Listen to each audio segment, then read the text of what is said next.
This is Sky Sports 1 Live.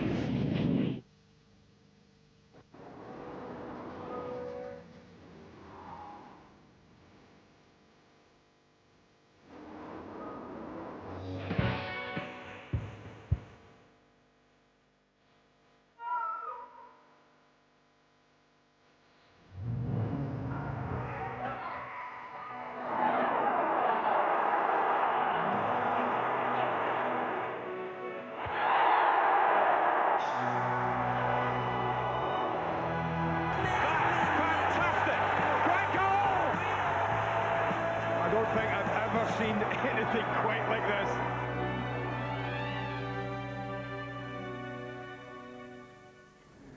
In the week when George Graham was shown the door at Spurs, John Gregory tells us that he's a villain through and through, and he wants to do life at Villa Park. And the top gunner, it seems, is ready to sign up again.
Throughout the course of the afternoon.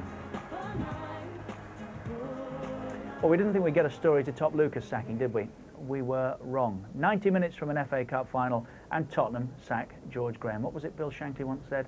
The thing that surprises me in football is that people are surprised by the surprises. Trevor Francis, were you surprised that Tottenham sacked George Graham? I think everyone in football was surprised, but I think that there's obviously other things that we don't know about, because it's nothing to do with football, because the run that Spurs have had, George Graham's gotten to the semi-final, the league form has been particularly good, so there's other reasons. I think that you know, when you get rid of someone of George Graham's calibre, I think it's disappointing, because there aren't that many managers of his calibre around at this moment. So I think whatever anyone feels about it, I don't care who's right or wrong, what they've lost is a very, very good football manager. Alan, were you surprised? I was shocked, actually. I mean, obviously we knew it wasn't a marriage made in heaven, but for them to sack him at this stage, semi-final place just got against Arsenal, obviously, massive match for everyone concerned, and you know, there was talk that he would maybe go in the summer, and whether that was true or not, we don't know, but for it to happen now, flabbergasted. You know that part of the world obviously very well, having played for Arsenal. There is a feeling that the more success George Graham had this season, for instance, had he won that semi-final and gone on to win the FA Cup final, it would become increasingly more difficult for them to get rid of him. Do you think the agenda was that he would always have to go, and now was easier? Well, there is a case for saying that, and we don't know, of course, but I mean, it was interesting to hear David Buckler, the vice-chairman, say that, you know, I wouldn't have sacked him purely on football grounds, but, you know, I'd have preferred to see us play in a more Spurs-like way, so that hints that the fact that the board weren't happy with the way the football was being played. But it might have been easier to sack him now, as you say. If they'd have won the FA Cup, they would have, the excuses to sack him then would have been difficult. Obviously, Trevor, there are things here you can't talk about, but I can ask Alan again. That playing football in a Spurs-like way, that had them in the bottom four relegation battles on the bounce prior to George Graham. Is that what they want again then? Exactly. I mean, I don't know. There is this thing down at White Hart Lane that we must play to the traditions of the club, and it was felt that George wouldn't do that, but he turned them into a tough outfit. I think, you know, he took away that soft underbelly. You know, all right, they weren't playing sometimes the most attractive football, but I think in time he would have got results, and he would have turned them into a team capable of challenging towards the top of the Premiership. Do you have to, I mean, perhaps you're in a position to answer this, and we treat it with a touch of a feather, this, but do you have to like the people that you work for in a football club? No, but I think you have to give them respect. They are your bosses, and I think it's it's a pretty weak reason, you know, for sacking someone, because he's revealed to the press that whatever he's revealed, that he's been given a limited budget. I think there's been obviously another... Well, you've told us that once or twice, and so has every other manager, haven't they? Yes. That's life, isn't it? Now, I think there's obviously another agenda, which, you know, I think eventually will come out in the washing.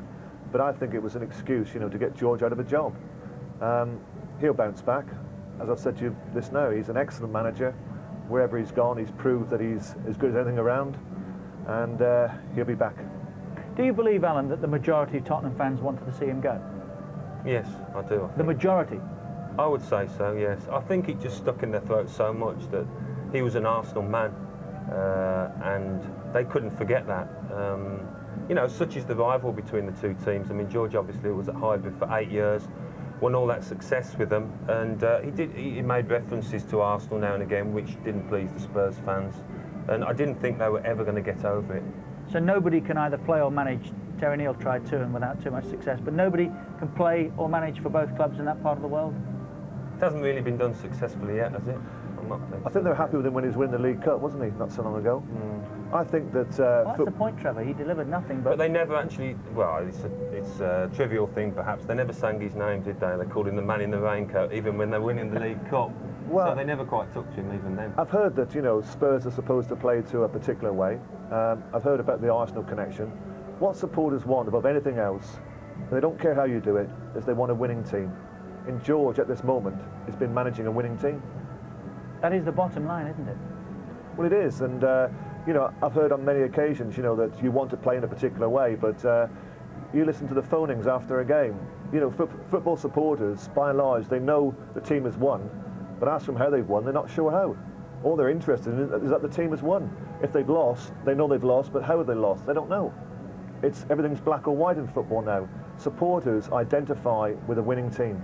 I think a lot of it is to do as well with the fact that they've got Glenn Hoddle 100 miles down the road, who's doing well at Southampton. Who's in work? Who is in work, of course he is, but they look at Glenn and think, well, he's the prodigal son, we should have him return to the lane. By what right? But this is how football fans think. Now, whether the board is thinking along the same lines is a different story altogether. Well, it's the Arsenal, of course, that we're with today here at Villa Park, and some surprising team news for as far as Arsenal are concerned. Claire, of course, has the details. Claire. Well, just to let you know first that for Villa fans, Juan Pablo Angel, I beg your pardon, is going to start for Villa this afternoon. He's been on the bench for the last two, but John Gregory is going to start his record signing for Villa. As you say, Richard, interesting news for Arsenal fans. David Seaman is ruled out of today's game late on with a back injury, and also rested for this game are Tony Adams, Thierry Henry, Ashley Cole, Robert Pires and Kanu. Have a look at the Villa lineup to start with then. England's current number one, David James, is in goal. Alan Wright returns to the defence in place of Steve Staunton. Gareth Southgate plays his second successive game on the day the England squad is announced after recovering from knee trouble. David Ginola is also making back-to-back appearances for just his 13th start of the season, while Paul Merson is clocking up his 601st career appearance against his former club. Up front, it's informed Julian Joachim with 5 goals in his last 6 games. He's alongside Angel. Dion Dublin drops to the bench, and Mark Delaney is also named as a sub after missing the last 3 with an ankle problem. So 5 changes in all for Arsene Wenger. Alex Manninger replaces the injured David Seaman. Oleg Luzhny partners Gilles Grimandi at the back in the absence of Tony Adams. Silvinho replaces Ashley Cole. Ray Parlour, who returned from a hamstring problem as a substitute against Bayern Munich in the midweek, starts his 350th game for the Gunners. And up front, it's Sylvain Wiltord and Dennis Bergkamp, whose hamstring kept him out of the trip to Germany. 40-year-old John Lukic called up to the bench alongside rested players Pires, Henry and Cole. Well, Villa Park today is the venue for a national launch of a new initiative called Hear the Cheer. It's the first ever national soccer coaching scheme designed specifically for deaf children. There are 80 children here from all over the country today, guests of Aston Villa. They're tackling an activity course, and the whole point of this whole scheme is to raise awareness that despite being impaired, having impaired hearing, they can still enjoy and participate in sporting activity. And of course, the scheme itself is specifically designed to help them to learn how to play football. Well, those kids here to enjoy themselves today, that's pre-match. They'll also have tickets for the game, so join us for that. No Seaman, no Adams, no Henry. Are Arsenal any the weaker as a result when you look at what they have available? Yes, I mean, Tony Adams is always the one that you look to rally the troops, especially away from home. But with Dave Seaman injured, fair enough. Thierry Henry maybe would be the biggest question mark, but he hasn't been in startling form of late, although he's their top goal scorer. And Sylvain Wiltord is playing very well when he gets the opportunity, and they don't normally play together, so obviously Phil's just giving Wiltord a run out. We've got our first goal of the afternoon, Liverpool and Derby County at Anfield. A match that Liverpool would have down as a home win. It might yet be, but they're one down. Dion Burton, the goal scorer. Or was it Neon? It was unusual, however it went in, wasn't it? There you go. 1-0 at Anfield. Let's flash back. Music and memories from the games between Villa and Arsenal.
Lads are absolutely choked, to be honest, because we would have been top of the table tonight. But you know, that's the way it goes. Give Arsenal a bit of credit. You know, last 20 minutes they were throwing everything at us, but I think we did more than enough, really. Well, we thought, you know, we should have won the game.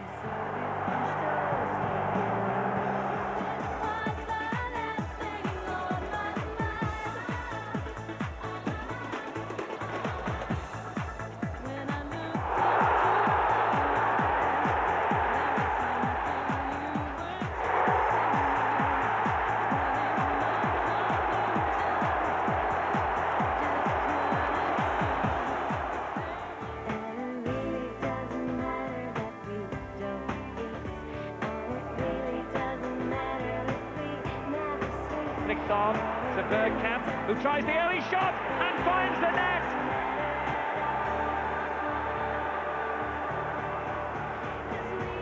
And Anelka's lost his man. Danger here for Villa. Pull back to Bergkamp. What a magnificent goal!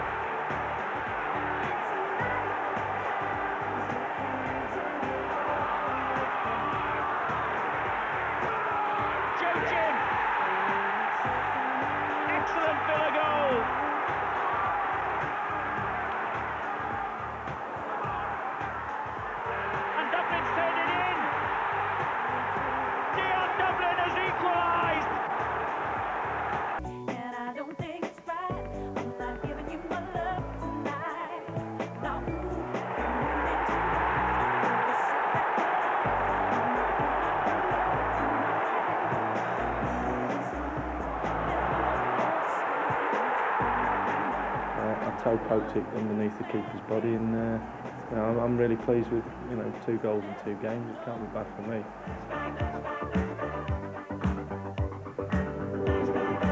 More of that this afternoon, please. Alan Smith and Trevor Francis are with us. We've got our first goal. Derby lead at Liverpool, 1-0. Dion Burton, the scorer there. When we come back, we'll start talking about this one. Villa and Arsenal. That's next on a Super Sunday.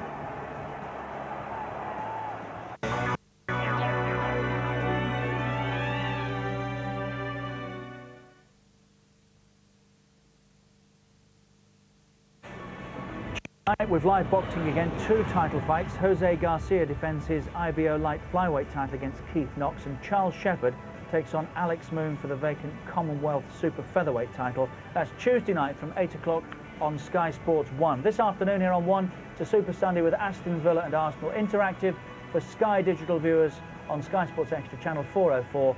All the usual features there, including, of course, Fan Zone this season. Alan Smith and Trevor Francis are with us. We'll talk in a moment, but first let's hear from Steve Stone, who's honest enough to admit it's been a disappointing season by Villa standards. In fact, he was thinking Champions League.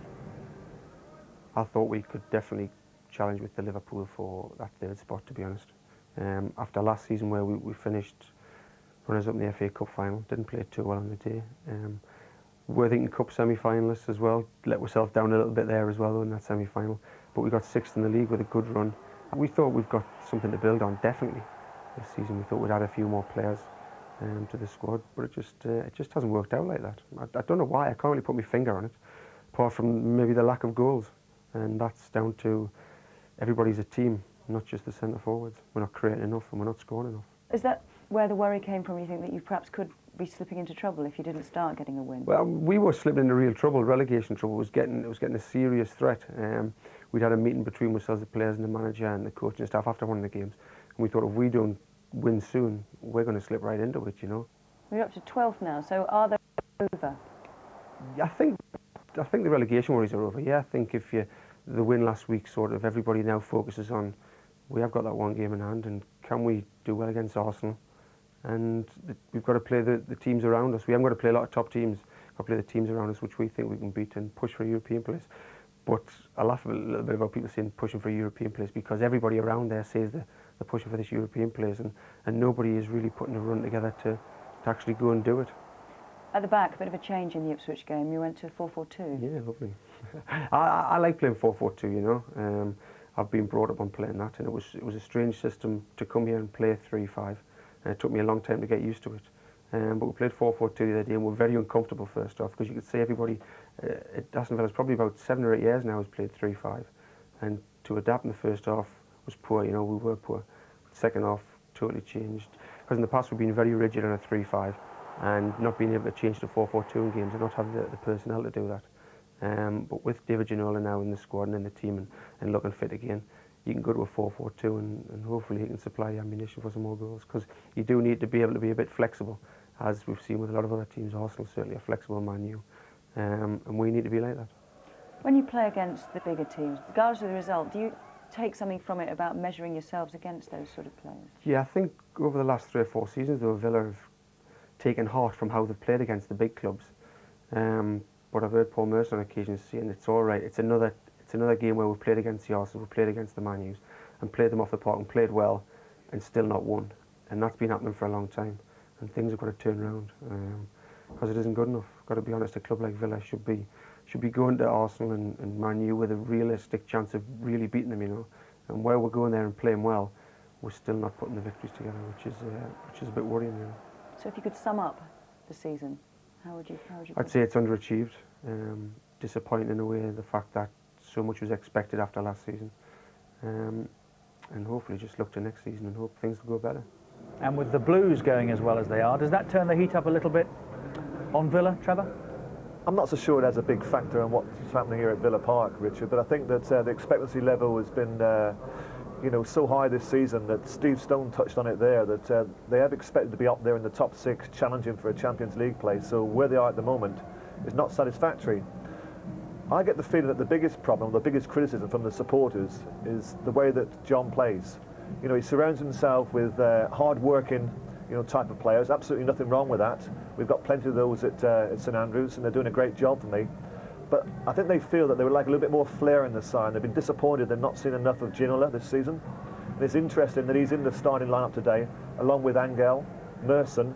So it does show a little move away from what he normally has, and that's much more of a flair side today. And also the other criticism is that they don't like the shape of the side that John has, you know, playing with wing backs and 3 at the back, because they don't get enough players into forward areas, and thus there's not enough goals in the team.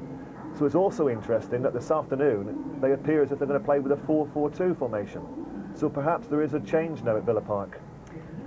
Juan Pablo Angel, as you mentioned, one of the 2 or 3 areas in which you would look for something in the Villa side by way of difference. But it hasn't quite worked yet, has it? Premiership games to date, 5, taken off in 4, no goals. Now, it's a big change, isn't it, in lifestyle and culture for him, his wife and young lad have not been well, but should he have done better for all that? Yeah, I mean, Dion Dublin came, Richard, you know, for a big transfer fee, and I don't think he's produced the goals this season that John would have expected. So he's had to go into the transfer market and spend very, very heavily. Now, when you spend that kind of money, you know, it's got to work out. If it doesn't, you put yourself as a manager under enormous pressure. So he's taken a bold gamble, he's left him out of the team, he's brought him back in today, and he's desperate, John, this is desperate for him to start scoring goals. Julian Joachim does score goals, Alan. Now, is that because he's one of ours, if you like? He knows our culture, our lifestyle. He's not a big money input. I mean, do all those things count against Angel, and is it rather easier for someone like Joachim in an atmosphere and surroundings like this? I think it is easier for a homegrown lad to come to terms with the challenge. I mean, he's had his run-ins with the club, hasn't he? He asked for a transfer, and the club haven't put him on the list, and I think the situation stays the same there. I think he was angling for a new contract that the club had promised him, and he felt that they'd gone back on the word. But when he's flying, I think he offers them so much. He's obviously very pacey, and he's a good finisher as well. I mean, they haven't found a double act up front with Dion Dublin struggling a little bit for confidence.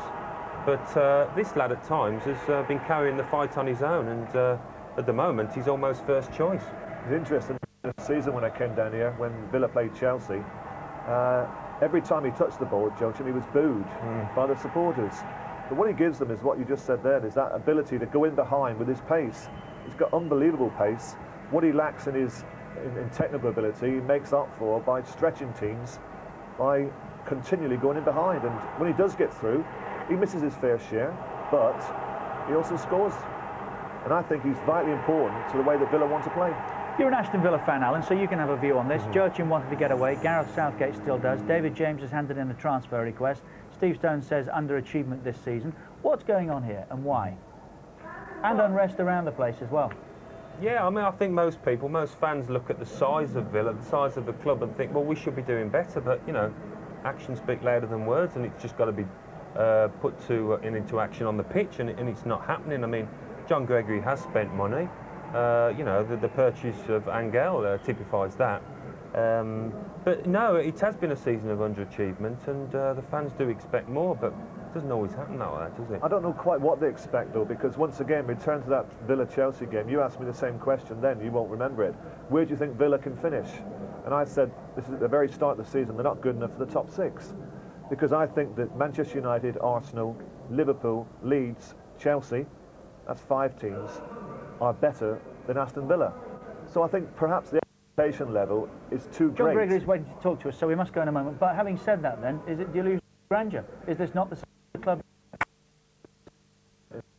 City in the lot in the, but I don't think it's realistic for the team to be in the top.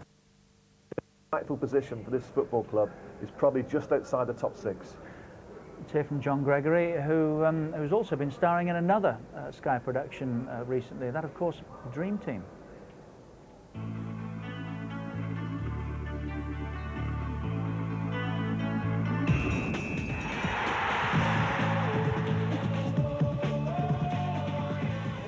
Cameo appearance in Dream Team, John. Are you going to follow Vinnie Jones into acting? No, I don't think so. I want to make Villa the Dream Team, really. It was just a one-off. We had a spare afternoon and just managed to go along and make a fool of myself, which is something I do quite regularly.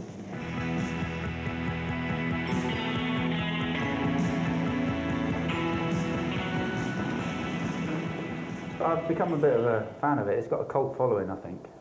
It's quite surprising the amount of footballers and people connected with football that actually sit and watch it. You've even admitted to me that you watch it too. So it just shows you, I think it's as realistic to football as any football series that has gone on before. How much? You wouldn't believe some of the goings on with agents and players and obviously with directors and so on, that the amount of skullduggery that goes on as well, and the arguments over pennies really sometimes. 40 grand a week? I've got internationals that are not earning that kind of dough. Scoring goals has been a problem this season. Is that your main problem, do you think, this year? Yeah, it has. I mean, you look at our goals against, for the points that we've achieved and the results that we've had this season, defensively we've still been very sound.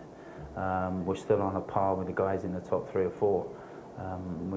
Defensively we've been great, but obviously at the other end that's the main concern. And things have got to improve. I'll see you next time we play, eh?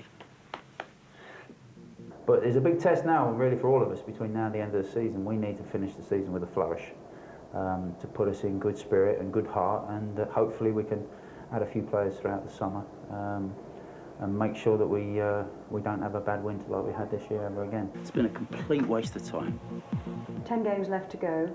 Is it a question of using those to, as you say, put yourselves in good heart, or is Europe a possibility? Yeah, maybe.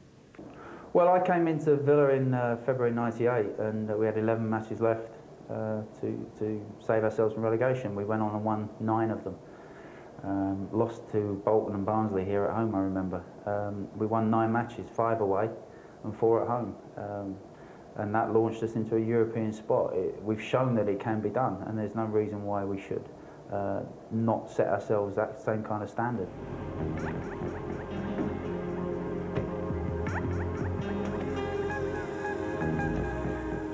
Very stylish, John Gregory. Nice suit I thought he wore during the Dream Team. They came to film at St Andrews, you know, the Dream Team, I think about a year ago, and a couple of our players went in it. Karen went in it.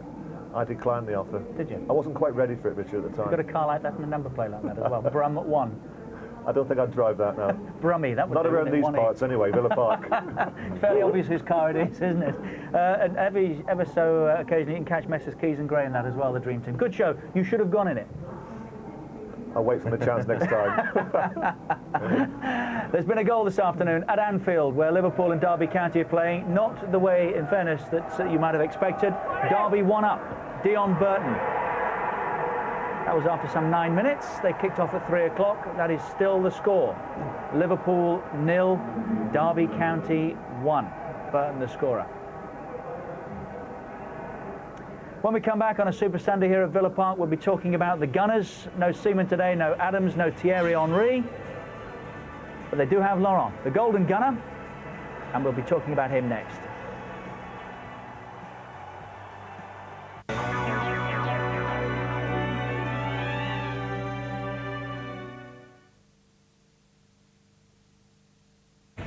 There's more live golf next week, the unofficial 5th major, the Players' Championship. All the big names there from both sides of the Atlantic, including Tiger Woods, who of course leads the Bay Hill Invitational, Phil Mickelson, Lee Westwood, Colin Montgomery. They're all there. Live coverage begins Thursday afternoon from 4:30 on Sky Sports 2.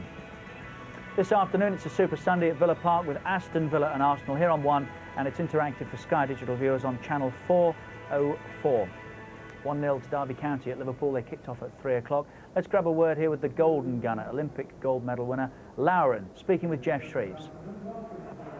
It looked like a big noise had arrived at Arsenal on the second day of this season when Loren had his say against Liverpool. He's done it. 7 minutes gone. The first goal of the season at Highbury. The first in his Arsenal career for Loren. But the Cameroon international isn't one to shout about it. I like to be quiet. That's why I live here.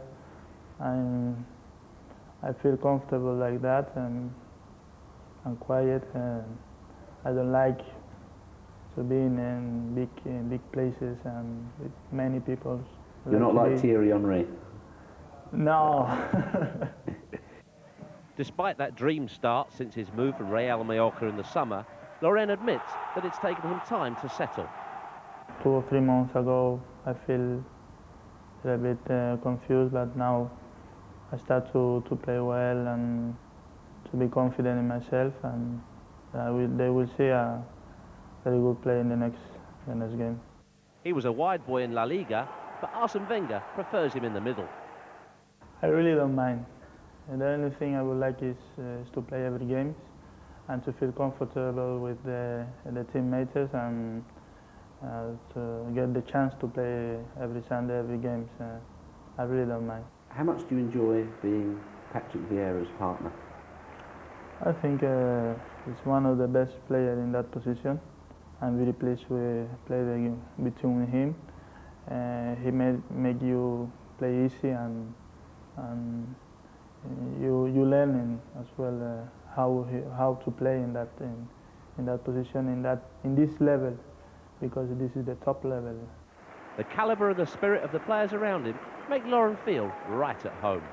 I think it's one of the best teams in Europe, in England as well, and I'm lucky to play with teammates like Patrick Vieira, Henry, Bergkamp, Silvinho. I think we are a very good team, great people, great spirit in the squad and in the organization of the team, the training ground. Everything is perfect here, I think so. And of course, any new boy gets a nickname, and his is obvious. No, yes, Ralph Lauren, yeah. You like it? I don't mind. He makes you sound like Ian Wright, He Alan. looks delighted with that nickname, doesn't he? I thought you were the quiet man in the Arsenal dressing room. Obviously not. 3 goals in 25, started 10 of the last 12. Is he settling into a role at Highbury? I think he is, slowly but surely. What was mentioned there in the piece, I mean, he played on the right for Real Mallorca, but his best performances for Arsenal have been in the middle alongside Patrick Vieira, where he just seems to have more options there, and he surges forward, he's good on the ball.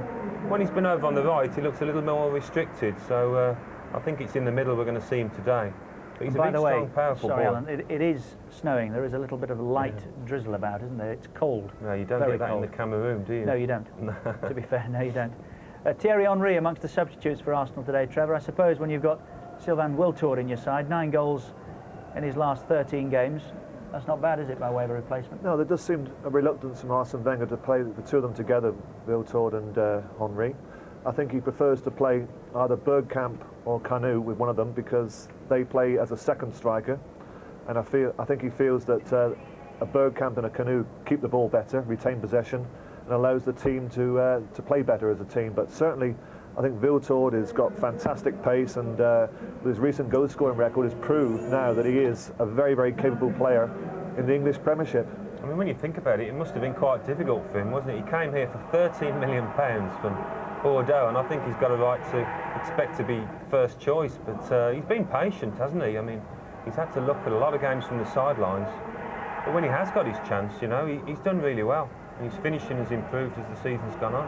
Well, you can draw parallels, can't you, with him and the lad at Villa, Engel, who we spoke about this now. I was just thinking that, yeah. The difference with Arsene Wenger is that he can rotate them, can put the likes of Kanu, Bergkamp, Henry into the side, and they'll still score. But unfortunately, John Gregory, he doesn't have that ability to rotate and still get the goals, and that's where his problem lies. But certainly, I find it strange, you know, that I don't know if Alan's got an answer to this, that Arsenal are so free-flowing at home in terms of the goals they scored, yet away from home, just 10 goals and 3 victories. It seems quite staggering. It is a mystery. I mean, a lot of it, I think, has to do with the mental side of it. I think some players just don't adopt the same attitude away from home, maybe a little bit defensive-minded, just not as free-flowing. I mean, they play the same sides, more or less, and that is the statistic that has made them fall behind, so far behind Manchester United. Do you have a theory on that? Well, I think you need, you know, more mental courage, you know, to play away from home. And obviously, I don't know Arsenal as well as Alan does, but you have to question, you know, the attitude of one or two of the players, because they are very good players. But, you know, on the one hand, you can say, well, it's a fantastic achievement that they're second in the league, yet they've only won 3 games away from home. Yet you look at the ability in the side, and you can question the attitude because, you know, with the players they've got, they should have won more than 3. And I think 10 goals away from home is a very, very poor return when you consider the money that's been spent on the offensive power that they have there. They sneaked, of course, into the quarterfinals of the European Cup this week and got a fair bit of criticism for doing so, extraordinarily. They are there, and Arsene Wenger is still buoyant about their season. I believe that sometimes you're in the spotlights because people have decided that, but we have to accept that. I think just we have to accept, we have to go on with our job and with our determination, our belief, and we can have a remarkable season. It's down to us. The only thing you can say, you have to let people have their opinion, and on our side, we have it's in our hands to do what we want to do for our season. It can be remarkable. It's down to us, to nobody else. How will you approach that to make it a remarkable season? To play every game, I think to keep our basic priorities right. First Championship, after Champions League, and after the FA Cup. And I think Championship is the most important competition we are in, and we have to really do our best to finish in the second place. And after, I think Cup is Cup. Now we are down to a Cup formula in the Champions League, and that's why we have a chance. How do you view the game against Aston Villa? Big game for us, difficult place to go. Villa had a victory against Ipswich. We have strong players, good players who can make a difference with Ginola, Merson, Joachim, Dublin, and defensively we are quite solid and strong. So it's always traditionally a difficult place for us to go. In some ways, is the danger the fact that this isn't a big game like the Champions League or the semi-final of the FA Cup, of your players underestimating them? No. I think after our display on Wednesday night, we want to put things right again, because we had a few good games in the recent weeks, and we have to show that that was not the real Arsenal what we displayed at Bayern Munich.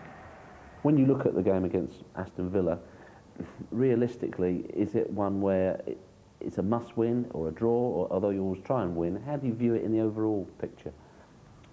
I think first perform well, and if Arsenal plays well, you have every chance to win. So that's I think we have to stand up and say that's not good enough what we did at Munich away from home, and that's not us, and that's why I believe personally we have to concentrate more on the way we play than on the points, because the points will be the consequence of the way we play.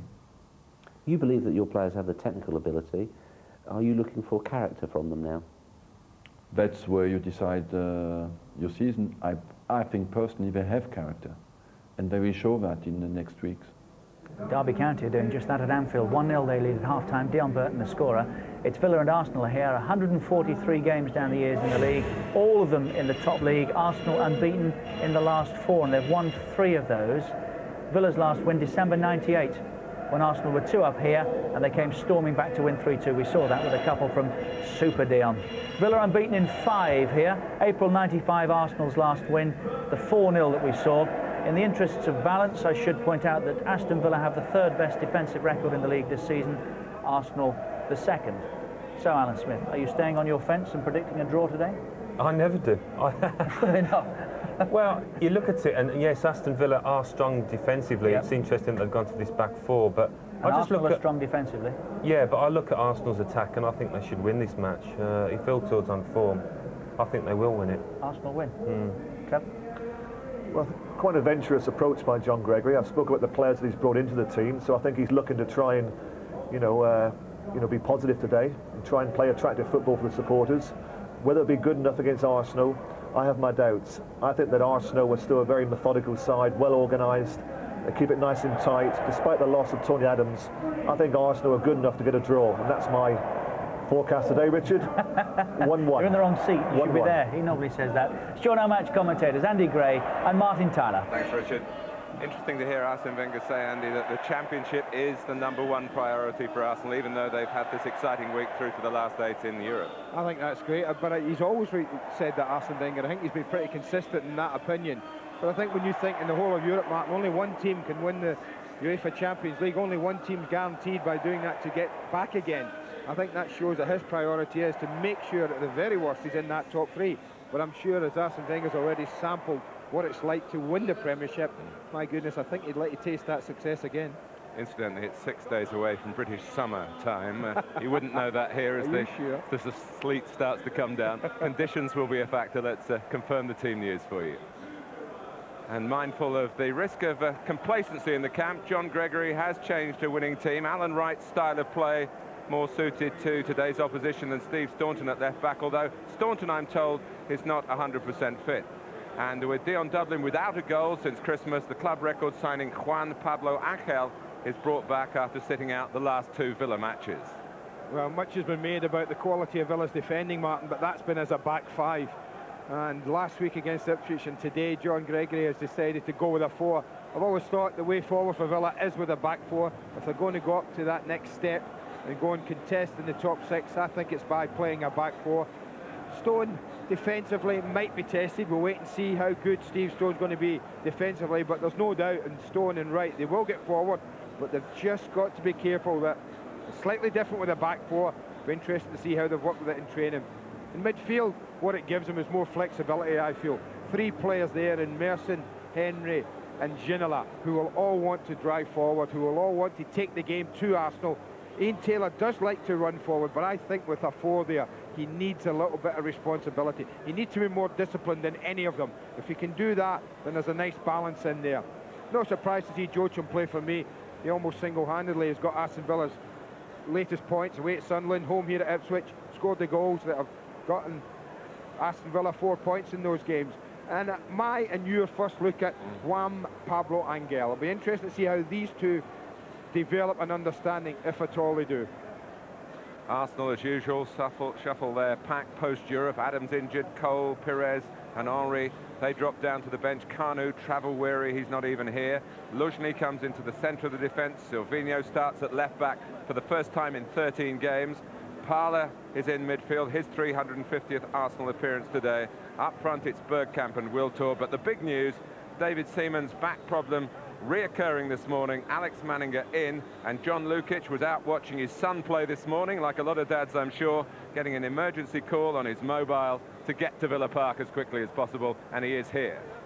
Well, the last time we saw Arsenal live on Sky, Old Trafford, that back 4 were hopeless, to say the least. Didn't get it together. And I think, depending on where this game's played, it depends who wins it. I think if Villa can play the game, most of it anyway, against that back 4 and then that half, then they really are going to test Luzhny and Grimondi. There's no doubt Joachim's got the legs of both of those, I think. So if Villa can play in that part of the pitch, the chances of them winning the game are high. Because ahead of that, they've still got real quality for me, Arsenal, Martin. You look at that midfield quartet, whatever you say about it, whatever 4 he picks at the moment, they are talented and they are quality. And when you think Vieira's almost in there week in, week out, he is the key to it all. And if he plays well, Vieira, he can dictate the tempo and pace of the game. They have no Henry, as we've mentioned, but in Bergkamp and Wiltor, they have a real potent strike force. Arsenal will obviously want to play the game there. So I think whatever team is in the ascendancy, pressure-wise, might well win the match. Villa Park, close to the motorway network. Spaghetti Junction there in the distance. That will carry many fans of all 4 FA Cup semi-final teams. The M6 very busy on April the 8th. And of course, Aston Villa will stage the Wycombe-Liverpool tie here. It'll be their 50th FA Cup semi-final, including replays, in 3 weeks' time. And what a good job Aston Villa, together with the Football Association, did in staging England's game here with Spain last month. David James, of course, started that match, and the previous England international as well. I wonder what his thoughts were, Andy, when he heard the news from the other dressing room. No David Seaman today. We asked Arsene Wenger about whether he was going to withdraw his goalkeeper from the England squad. He said no at this stage, and obviously David will report and get checked out. You'll be thinking, I hope it's an 8-day injury. David James will. Yeah. Well, Aston Villa were unbeaten at home in the Premiership up to Christmas, but last weekend's win over Ipswich was their first here in the league for 4 months.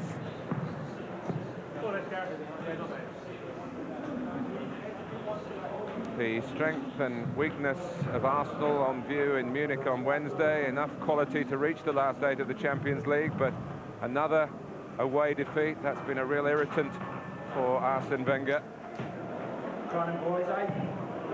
David Ginola plays.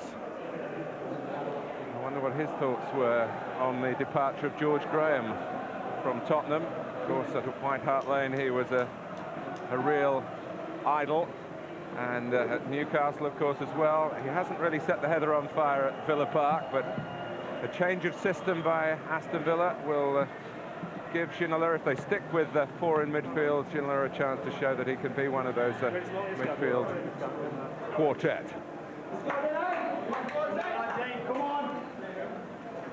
Yesterday's wins for Ipswich, Sunderland and Leeds should have sharpened Arsenal's appetite today. Their hopes for holding on to second place are being challenged. So the Gunners go looking for victory on a ground that's not been good to them in recent seasons. Both Premiership A's hoping for top marks today. It's Aston Villa and Arsenal live.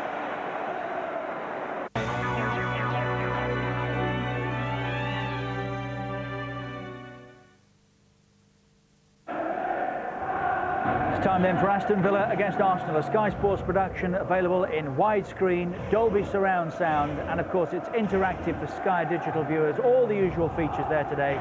That's for Sky Digital viewers on channel 404, Sky Sports Extra. Join our match commentators Andy Gray and Martin Tyler. Juan Pablo Angel moved into a new home last week. His English is coming on quickly, and today Aston Villa hope that out on the pitch the Colombian can show further signs that he is adjusting to life here. He plays with Paul Merson, who left Arsenal in 1997, and he's faced the Gunners 5 times since, 4 for Villa, and not yet been on a winning side.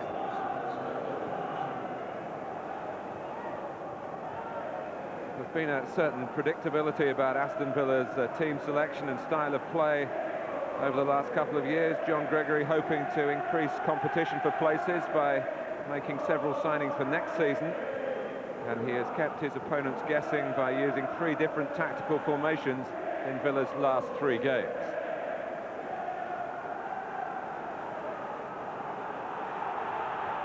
Defending hasn't been too much of a problem for them. Only Manchester United and Arsenal have conceded less. The shortfall has been in attack, with Villa in the bottom 4 in the goal-getting department. But here they go, hoping to build on the win over Ipswich. Of course, they're only 1 place behind Arsenal. Match last weekend, Alan Wright didn't play in it, but he's back in the team today. Joachim scored 2 goals in it, and he's dragged Luzhny out of the centre. And Lee Dixon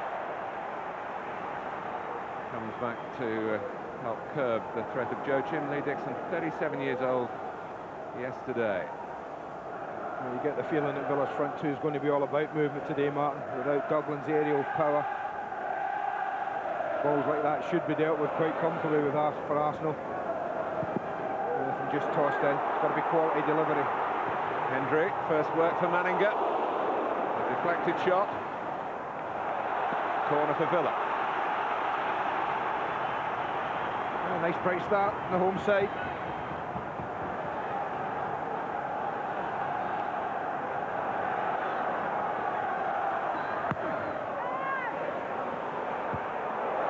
Oh, and Manninger with bodies in front of him. Angel heads it back in. And Manninger prevents another corner after Arsenal had failed to deal with the original one.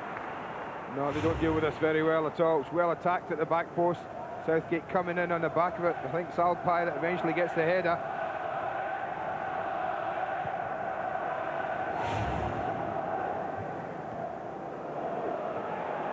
Oh, the bounce read the better by Bergkamp than Alpai. Parla. In the end is comfortable for David James. He makes an exaggerated catch, but a very safe one.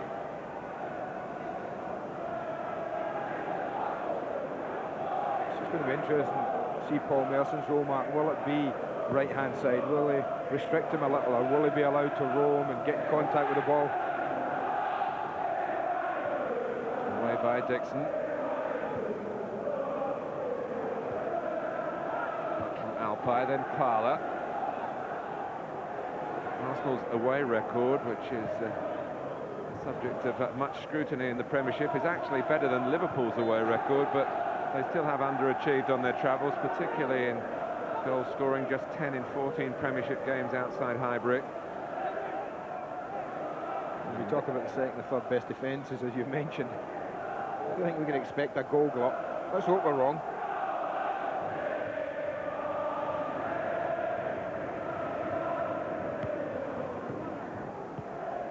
Much of Villa's record has been achieved with their favoured system of 3 at the back, if you like, 5 at the back. It's very interesting to see how they cope with a more orthodox back 4, if you like. Ginola. How Arsenal might spring into space that David Ginola has vacated. He makes a defensive interception to loft the ball towards Angel. Almost. But you can see with the conditions, as soon as it hit the ground, that ball through just skipped away from Angel.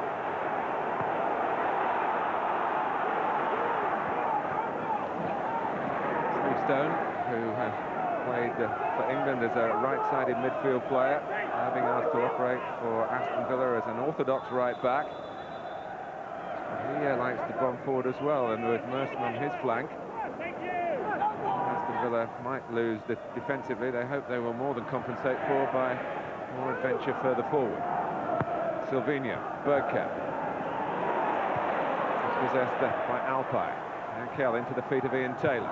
Picked out by Grimondi, who wasn't quite at his sharpest in the Champions League on Wednesday night, but he wasn't the only one for Arsenal. Arsene Wenger told us, Andy, didn't he, about an hour ago, that he thought it was Arsenal's worst performance of the season. I have to say, I could agreed more with them. I haven't seen them all, Martin, but I saw that one on Wednesday, and I don't believe they could have played any worse than that this season. In fact, maybe a lot longer than that. Included 6-1 away to Manchester United, where the manager saw some positives that he didn't see on Wednesday night. Arsenal haven't played away in the league since that humiliation at Old Trafford.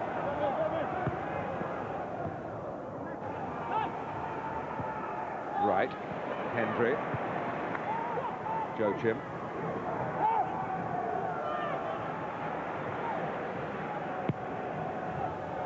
Merson drifting more into the centre and exhibiting the careful control that is feature of his time as an Arsenal player all those years.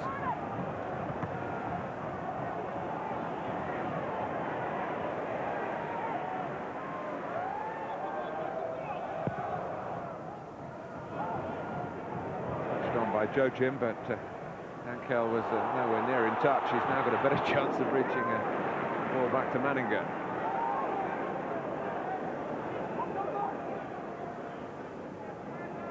That was a big decision for John this afternoon to leave Dion Dublin out, Martin, and bring Angel back in.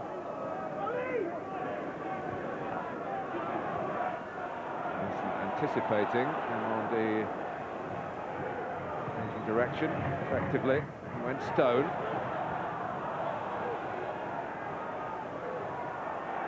Vieira's got a problem here, pressed by Steve Stone, but he solves it with commendable trickery. Wiltor didn't get away. Tenacious work from Hendry for Aston Villa. Mercer. Flag up. Both Ankel and Lee Hendry attracted to the same ball. Yeah, I think Henry was okay. I thought Angel was the one who just drifted ahead of play. But I think this is, you can see Lee Henry's run is perfectly timed. And Angel as well, fractionally.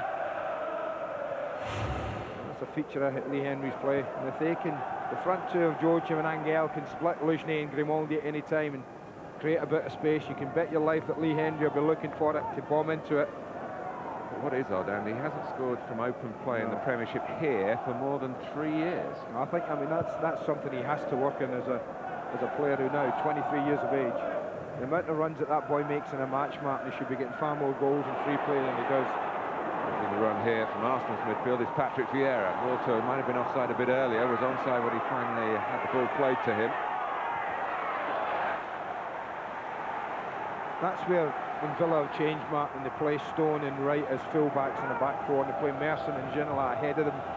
That normally you get your midfield players to come back and double up with your full-back and help them out. I think at times that Stone and Wright may find themselves a little bit isolated.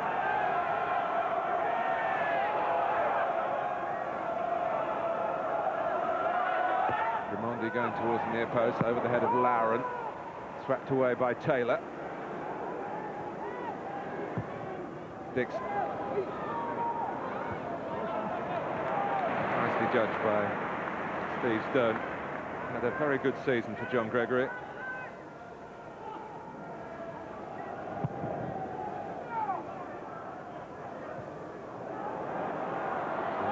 Got a touch. Luzhny turns away from Ankel. And the pass was a weak one. He's trying to sort out his own error. Might be caught out of position. He needs some cover. Vieira's there to help out Grimaldi. And then it's another tentative kick by Manninger. They're rather nervy at the back at the moment, Arsenal. When if Villa can get the ball forward and get playing in that area that I said, Arsenal's defending third of the pitch, they might just get a bit of joy centrally. I think Grimaldi and Luzhny.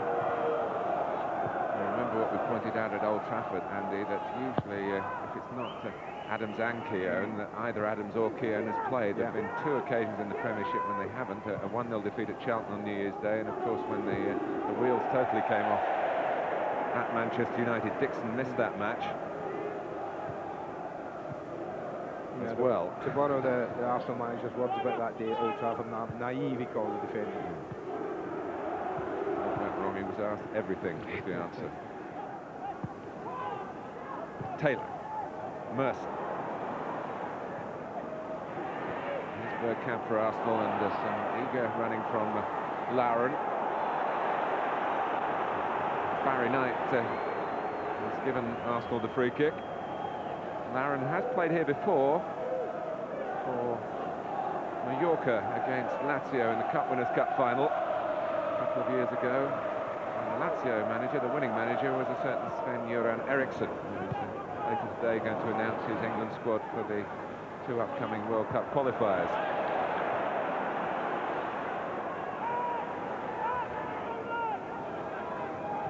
Lauren, Parlour. No one closed him down. Long way out. I think you'd always be, Gareth Southgate would always be shouting to him, go and hit it if you fancy it. Take something special to beat David James from that sort of range. 350th game for Ray Parlour today, 29 goals. It's not the strongest part of his game, the finishing. A couple of hat-tricks in there. And, one this season, one last.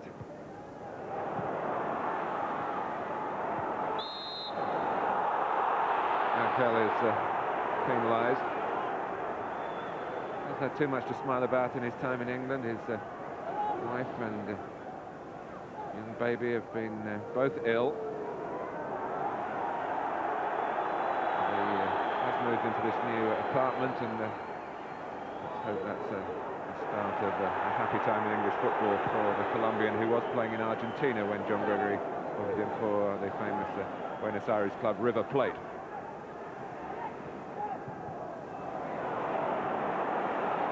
Good work by Lauren. Wiltor. Good feet from Lauren again, Martin. A couple of incidents in the last couple of minutes of the match where he's been bright. Quick feet. Not a great ball back from Wiltor.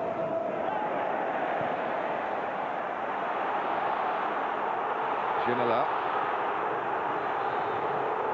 Well, the referee has decided to stop it. Well, the referee thinks there's a head injury. I'm not so sure it is, Mark. I think it's a lot further down. I think it's more his back.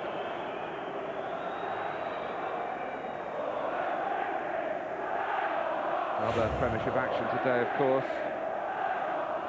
Yeah, just winded more than anything there. Over the back. As I was saying, other Premiership action today at Anfield. And Derby were leading up in the northwest through Dion Burton. We're in the second half now, and Michael Owen is there for Liverpool. His first goal in the Premiership in the year 2001. And it's 1-1. Liverpool, of course, another of those clubs chasing Arsenal's second spot, and perhaps they've got the best credentials to take second place from them.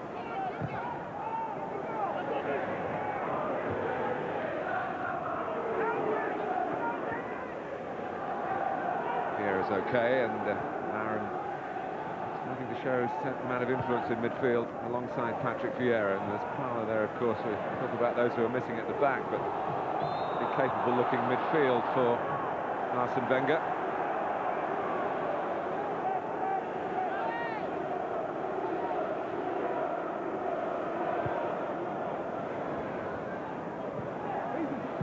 Alpai.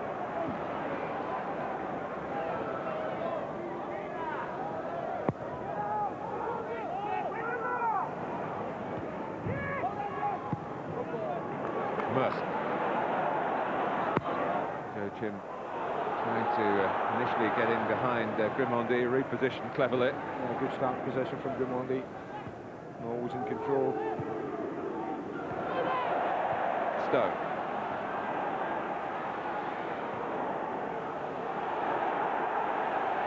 Calling card on Henry from Vieira. And they're still in possession. Barry Knight aware of what went on.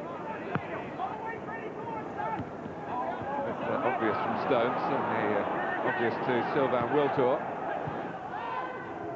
Vieira. Dixon's come forward on the right-hand side for Arsenal, and David Ginola is back to curb that. Will please his manager. It's only his 13th start in Aston Villa's colours, and his 20th appearance in all this season. Some of that down to early season injury, some down to team selection.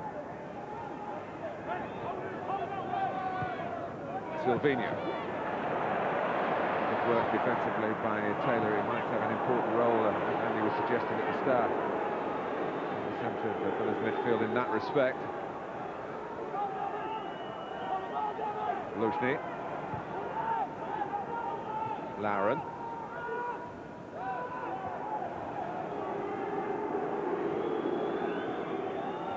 Possession here for Arsenal.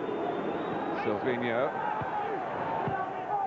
Possession by both teams were not bad in this area, Mark. It's when they've tried to put a killer ball in where, like that it's broken down far too often for both sides. Joachim having to come deep to get involved. He was slightly impeded. 5 goals in his last 6 appearances for Julian Joachim. Been a strange season for him.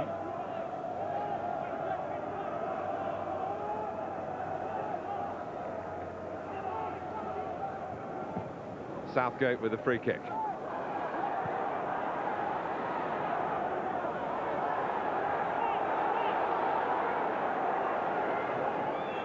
he's not happy. It's not a bad tactic, that, when you've got Ginola, Martin. He is very good in the air, David Ginola. As Steve Stone was saying pre-game, he's about 6'2", the Frenchman. And you'd fancy him against Lee Dixon, given the right sort of service if they help the ball on.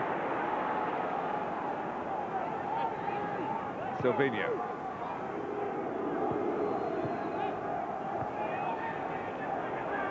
Lauren.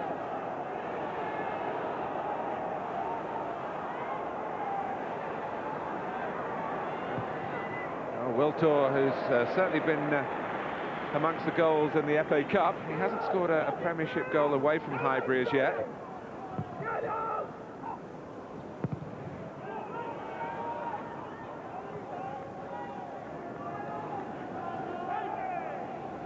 If you're watching on Sky Sports Extra, our player cam switches to Patrick Vieira. As I watched the Birmingham-Blackburn game on Sky Sports Extra in the week and enjoyed the interactive facilities that are available to you watching there today.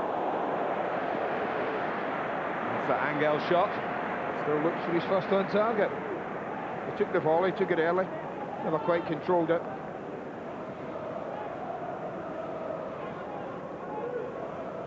So obviously your son controlled the Sky Digital. Absolutely. It was a very enjoyable and learning experience. Touch from Bergkamp. He was being bumped by Gareth Southgate. Aston Villa pleased to have him back. This is the second game since his recovery from a knee injury. Perhaps no coincidence that they won the first. No, they miss a skipper, there's no doubt about that, Martin, for organisation. And his ability to defend as well. Grimondi. A bit of sparring, really, about the match so far. There's not a lot happened. I think what we're seeing are, you said earlier, the second and third best defensive teams in the Premiership. They're both finding it really hard to break each other down.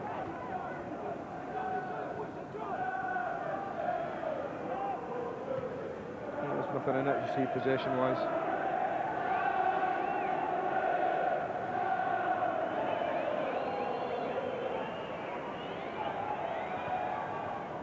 Vieira.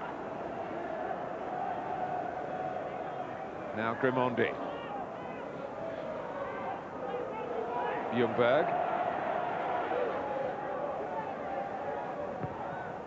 Well, he might have been trying to play that to Ray Parlour. It gets there with the help of Lauren. Dixon suddenly accelerating on the outside. Parlour used him as a decoy in the end. And that's what I mean about Ginola's responsibility, Martin. Alan Wright was completely caught in no man's land there, didn't know where to go with the runner, who was Dixon, or stay with the crosser of the ball, who was Parlour, simply because Ginola hadn't tracked him like Merson did then, all the way back. Well, Ankel is a long way offside from headed by Joachim.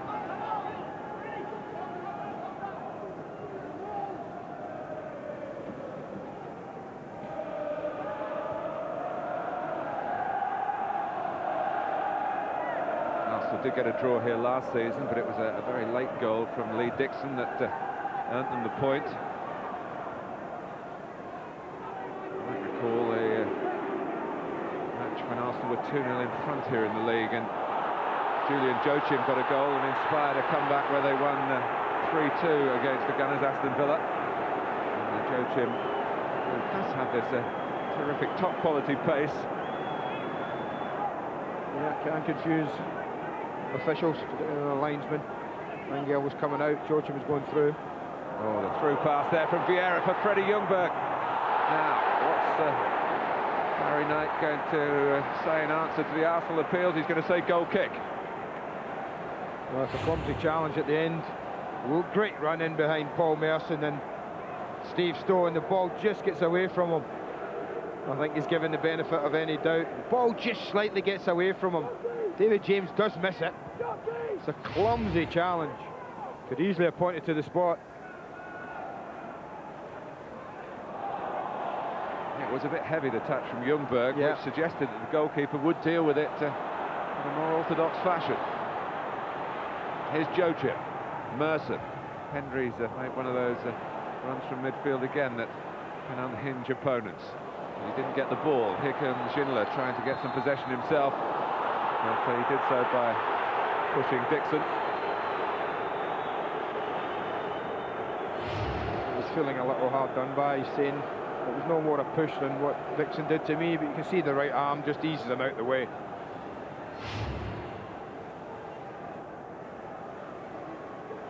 was 5 years ago now that David Ginola was sent off playing for Newcastle against Arsenal in a cup-tie at Highbury.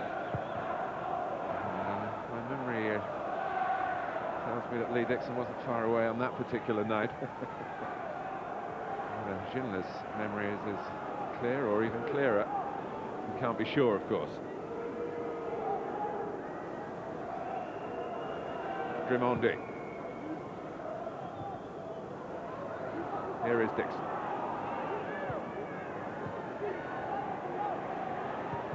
Bergkamp. Got a runner from midfield again, as they've done with Ljungberg. Not was their only real chance so far. Ball didn't get through that time. Ginola. Tight against the touchline.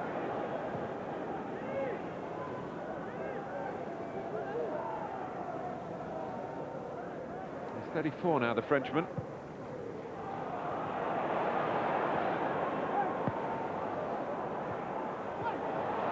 Fed by Juan Pablo Angel. David Ginola.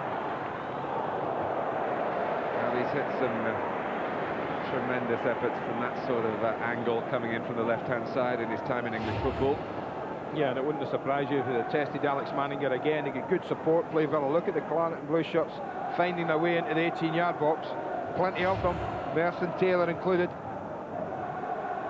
It's been a pretty scrappy opening quarter of this match, I have to say.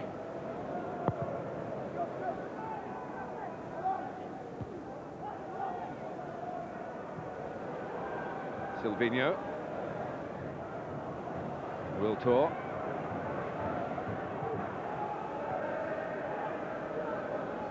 Ljungberg cropping up through the centre.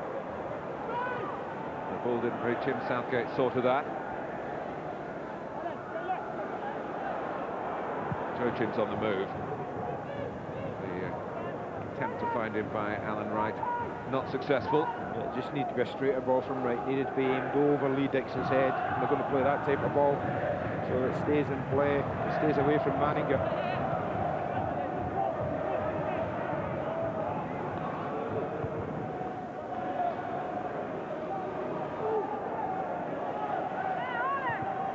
Dixon given plenty of time to have a look for the pass. Parler said, come on, I'll have it in here to feet.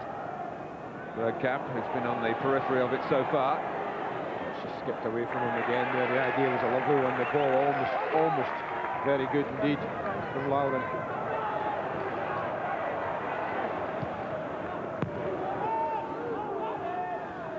Ankel.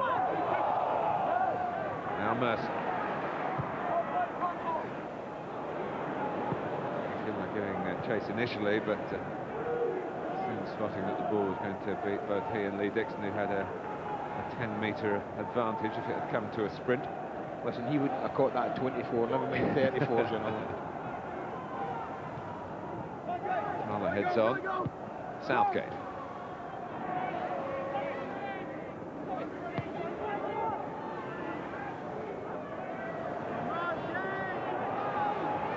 Vieira. Ljungberg, but needs his intervention. Silvinho behind him. Challenged by Alan Wright, who found himself having to cover in the centre. Well, Merson, we've seen him play here, Andy, so often where he's really had the licence to roam, but it's switched to a basic 4-4-2 formation for John Gregory has reined him in somewhat. Arsenal might be relieved about that. I think when you lose the ball, that's fine. If you have a basic shape, you need to really stick to it as much as you can. But I think Paul, when they have the ball as now, should be free to go and express himself and join in. No doubt about that. It's right. Now Hendrick. Jochin trying to stay onside. Arsenal stepped up. Ramondi did. He wasn't sure where Silvinho was behind him. Alex Manninger is an international goalkeeper. Austria's plans for their forthcoming dates with half a dozen caps to his name already.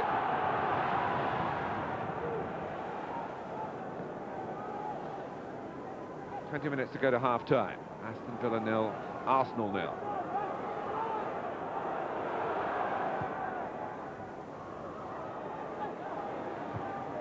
Schindler's cross.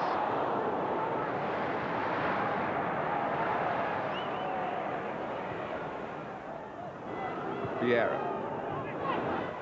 Wiltor.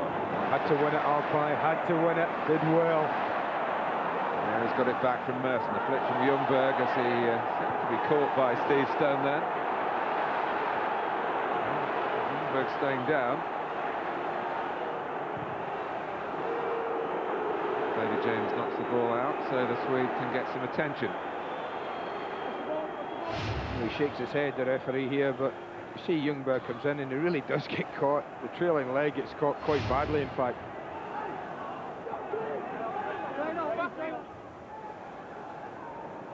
Caught ball watching the ref, I think, there.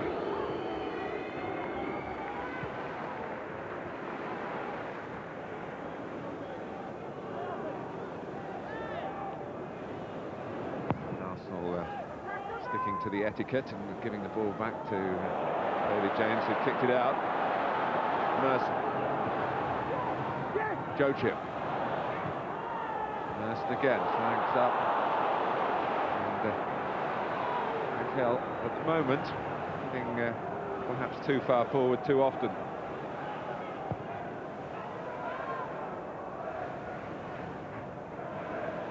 Taylor, down for Hendry. Trademark Merson pass with the outside of the right foot. Ginola. Still trying to stop him getting into a trademark Ginola run. Doubling up on the Frenchman. I find him quite well marked in that kind of area as well. I haven't seen David Ginola too much in control of the ball in the attacking third.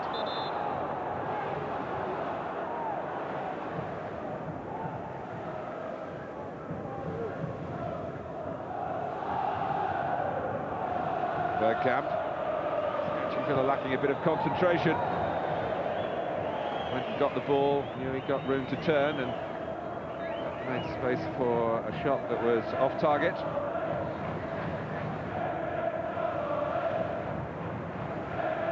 Well, it's International Week coming up, of course, and the under-21 game between England and Finland on Friday on Sky Sports 1 at 7:45. And then the World Cup qualifier itself from Anfield Saturday at 2, Sky Sports 2 and Sky Sports Extra.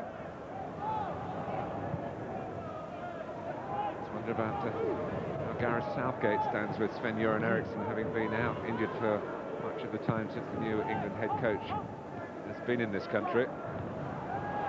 Unfortunately for Gareth Southgate, Martin, that part of the England team worked pretty well against Spain.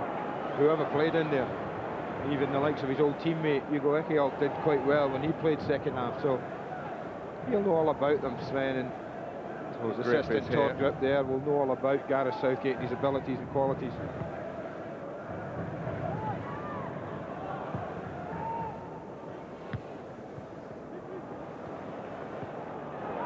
Joachim, it's good work by Henry, whose shirt was then being pulled by Lauren.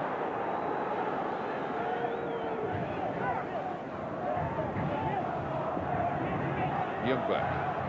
The game's very much at a stalemate at the moment. Neither team can really find any passages of play to really inflict themselves. Only the run in behind from Ljungberg's the only real threat that has been in behind, Martin. From either side.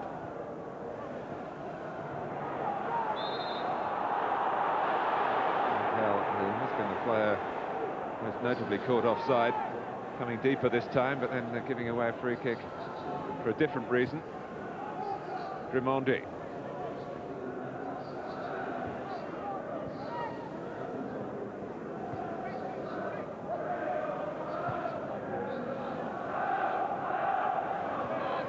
Arsenal conceded in their last 6 league games, 6 goals, all in one game, of course. Yeah, right, yeah.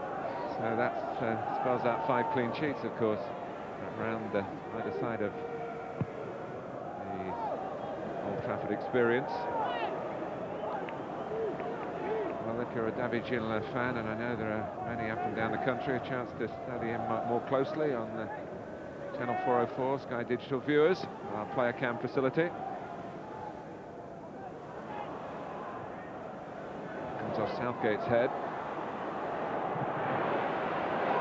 A chance to have a shot there, but Taylor didn't deal with it decisively. The flag has gone up. It has been up for a good few seconds now.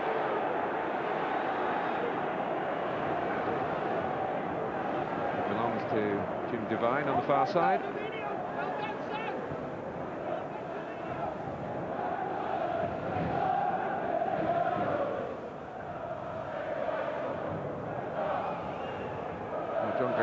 Saying about what a great atmosphere there was when Villa started to get things right here against Ipswich last weekend, and it was a feeling they hadn't experienced at Villa Park for some time. It's all a bit tentative for the crowd as well as for the players at the moment. Ljungberg, sticky surface, not a slow surface. It's slow about this run from Dixon either. Papala for Bergkamp, no. Well, you can bet your life that the Villa manager will be making a note of David Ginola's lack of effort back here. Look at him absolutely leaves Wright, who's got to go in as a full-back and cover, but he leaves him totally exposed by allowing Dixon to run in behind him. And a better touch or even a better ball from Dixon, they might well have paid the full price for it, Villa. Now, that's not an extra what you'd ask him to do in the modern game, to play that position. Vieira just nudging it on to Silvinho. Ashley Cole, one of the substitutes for Arsenal today, who has been in the team at left back. Of course, he was a substitute here, not used for England. Ljungberg. Now Lara. Wiltor. Silvinho, stopped by Stone. Trying to turn defending into counter-attacking here. Wiltor. Well, he did chase back in the way that Aston Villa would like to see Schindler doing, although Wiltor is, of course, one of Arsenal's front players today. Free kick conceded, though, for his efforts.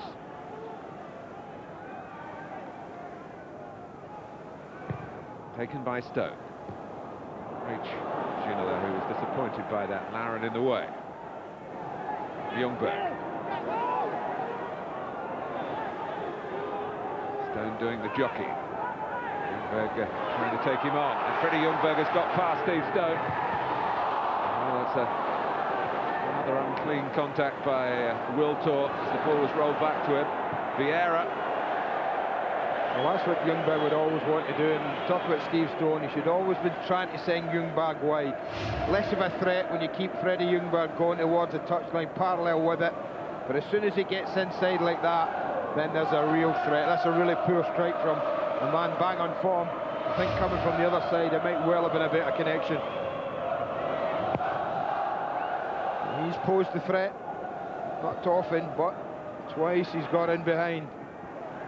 Arsenal might well have felt they should have taken the lead on one of those occasions. Stone's header drops only for Wiltor. Parler to the right, but Wiltor keeps it closer to Bergkamp. Parler's still available. Wiltor wasn't on Bergkamp's wavelength then. If he had been, he might have had another opportunity so soon after slashing wildly at the one that Ljungberg set up for him. Arsenal have been the better team, Martin. You do feel they've used the ball better in the first half, although they've not been able to create an awful lot. But certainly Lauren and Vieira in the central area have been two of the better players on show. They've used the ball much better, they've kept it better than most. It's great to hear Lauren in our interview in the pre-match in the build-up say he wants to play in every game, and so much use of this word rotation and the system of it, but real players want to be involved all the time. Rotation's a fancy word for keeping a lot of players happy, I feel at times. Well put, Mr. Gray.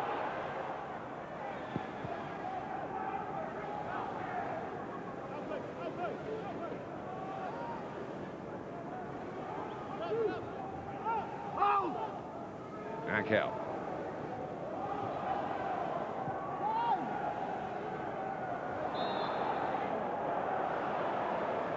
Free kick given against Ray Parler, who would hope to be in the England squad. He missed out last time through a hamstring injury sustained at Manchester United.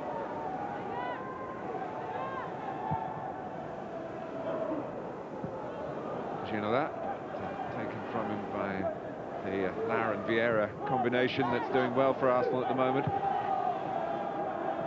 It's giving Ljungberg the confidence to make runs in from the left-hand side and give Arsenal another option up front. You know, you just have to think in the last half hour how much of the players Joachim and Angel have been involved in that. Very, very little indeed. Well, I haven't been able to play in the area where you think they're going to have to play to win the match, and that's where the ball's dropping now against Lushney and Grimaldi.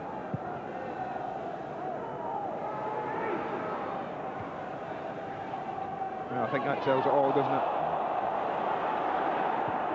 But the one thing Villa have done, and I think this is what the 7th time it might be that Villa have been live on Sky this season. I don't think we've ever seen Villa at their best, Martin, attacking-wise.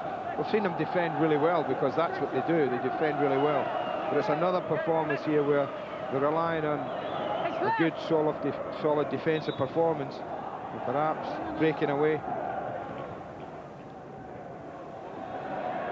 Well, John Gregory with Ross McLaren there. It's just a few feet in front of us. Actually, probably Andy's hearing everything that you're saying.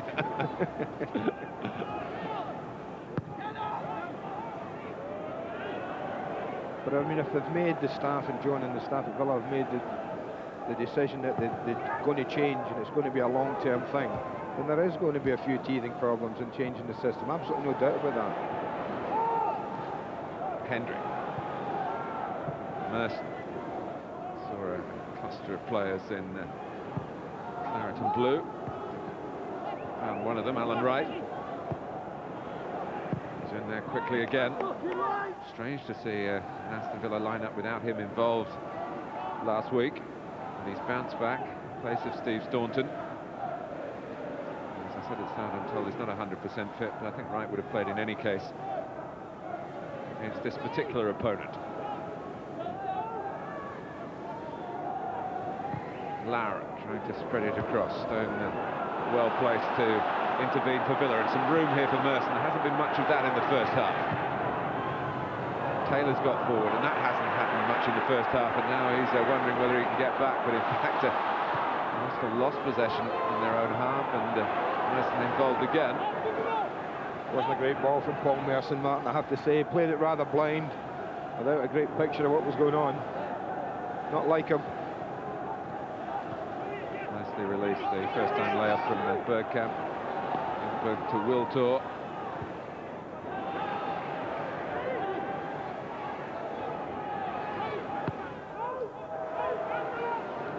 Vieira.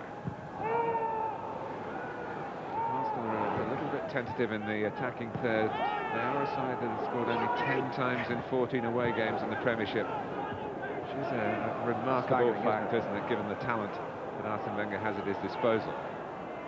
Wiltor, top scorer in away matches in league games, isn't on the field at the moment. Thierry Henry with the massive total of 3, which was a penalty that scored a win up at Middlesbrough, one of only 3 away wins that Arsenal have had in the Premiership this season.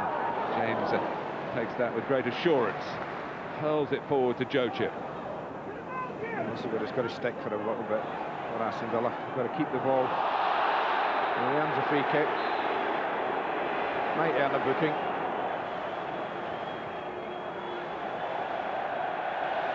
Does earn a booking. I think it's a touch harsh, it's a trip, you can see that. Well, there was a long time, of course, after Patrick Vieira's troubles at the start of the season when he had those 2 red cards, when he went to many a game without getting booked domestically, but he's had that run halted before today. He was fortunate at Coventry and more recently in the home game against West Ham in the Premiership, and now here at Villa Park.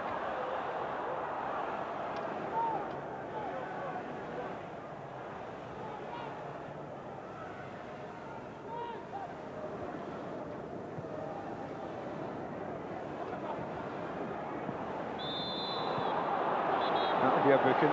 Gareth Southgate is so sure of that. Certainly if Vieira's was, it was a little tug back to the player. No? Well, I thought that was a mandatory booking, that when you pull a player back who's running away from you, but obviously not. Maybe not when you're the captain.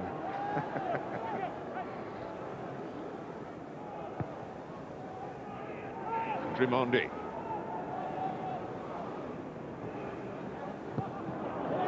Sliced by Hendry. Merson trying to help out. He's outnumbered in the end. Silvinho. Bergkamp. Wiltor. Bergkamp again. We'll often say that to Dennis Bergkamp. Again, it was promising up till 25 yards out, but the ball surely should have been edged onto Dixon. He'd made another good run. But they've been in the ascendancy, Arsenal, without really threatening too much. Dominated possession, dominated territorially.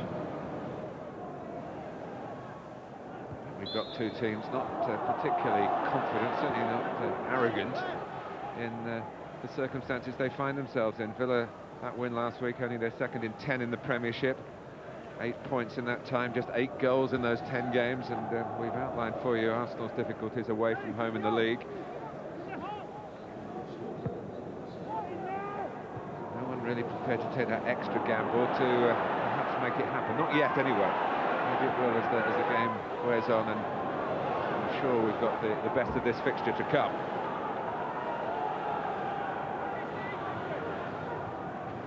Silvinho, who got the bang then.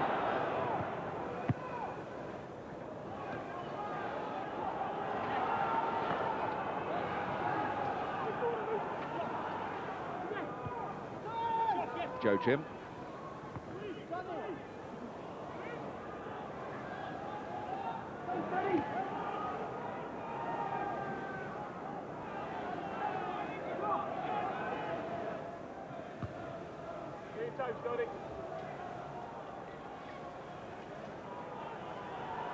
Well, when you think of the great atmosphere there was here at the end of February when England were doing so well,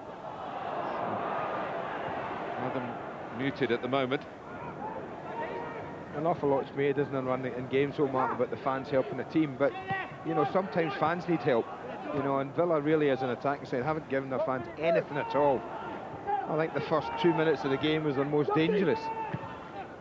And they almost caught Arsenal cold, but since then they're really not troubled Arsenal at all. Alex Manninger's just been a virtual spectator. Here's the man who's a couple of times almost made it happen for Arsenal, Freddie Ljungberg, supported by Vieira. Still Vieira. In the end, when some might have shot from there, Vieira tried to disguise a pass. Nicely taken down by Ankel. Only Joachim to try and find in the centre. I wonder if that's a little case of lack of confidence. You know, the little clips you've seen of this lad from abroad, certainly, when he's got 1 against 1, he's gone at players, he's taken them on. He had 1v1 against Luzhny, didn't even threaten to go at him and take him on. Well, the Villa fans will remember that it all happened in the second half here against Ipswich last weekend.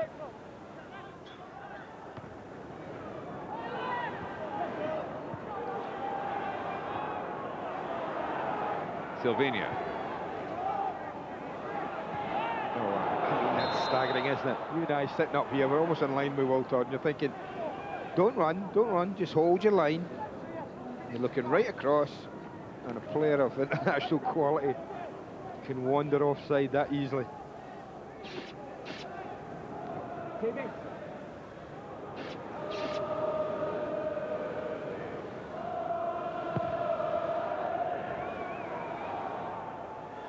Ankel. Pal.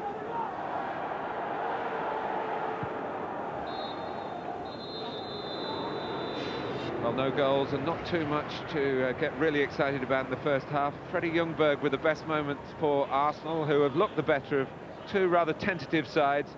And when he went down, when David James came out to challenge in the first of those incidents, I think Arsene Wenger felt that Arsenal might have got the penalty that wasn't given, but at half-time it is 0-0. We'll get Alan Smith and Trevor's views on that in a moment or so. Also show you Michael Owen's first goal of the year. That's when we come back. Half-time here at Villa Park. It's Aston Villa 0, Arsenal 0.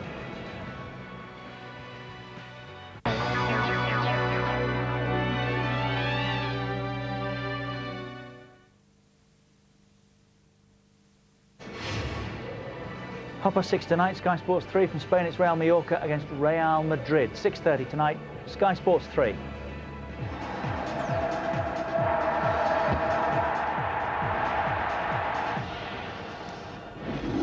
No goals here yet. We will be seeing what's happened at Anfield very shortly. Liverpool and Derby County are playing there, and they're closing in on full time. One booking, Patrick Vieira. Alan Smith and Trevor Francis are with us. It's been, in truth, a hard going, Alan, hasn't it? Yeah, it has been pretty desperate stuff. I mean, Arsenal are pushing forward, but I just think they lack that little bit of self-belief in the final third when they get into the box, and a couple of chances that I think at Highbury perhaps they would have done better with, but Villa don't really look like scoring if they stayed here all afternoon at the moment. At the moment, you're on course. You said draw, didn't you? Yeah, I think that what we spoke about before the game, Richard, is that Arsenal away from home, they're not the same side. You know, they struggle to penetrate, only scored 10 goals away from home, and they don't look as if they're going to score themselves this afternoon. But Aston Villa I'm more interested in at the moment because they've changed their system. They've gone to a 4-4-2 today, and they've got the same problems. You know, defensively, they're fine. They don't look troubled at all. The back four is playing well. I think the reason John's changed the system is trying to, you know, be a bit more creative, to produce more chances, and therefore to try and score 1 or 2 more goals, which they've been lacking. In all honesty, it just hasn't worked. So I don't think he's learnt too much, John Gregory, from the first half. Should Arsenal have had a penalty?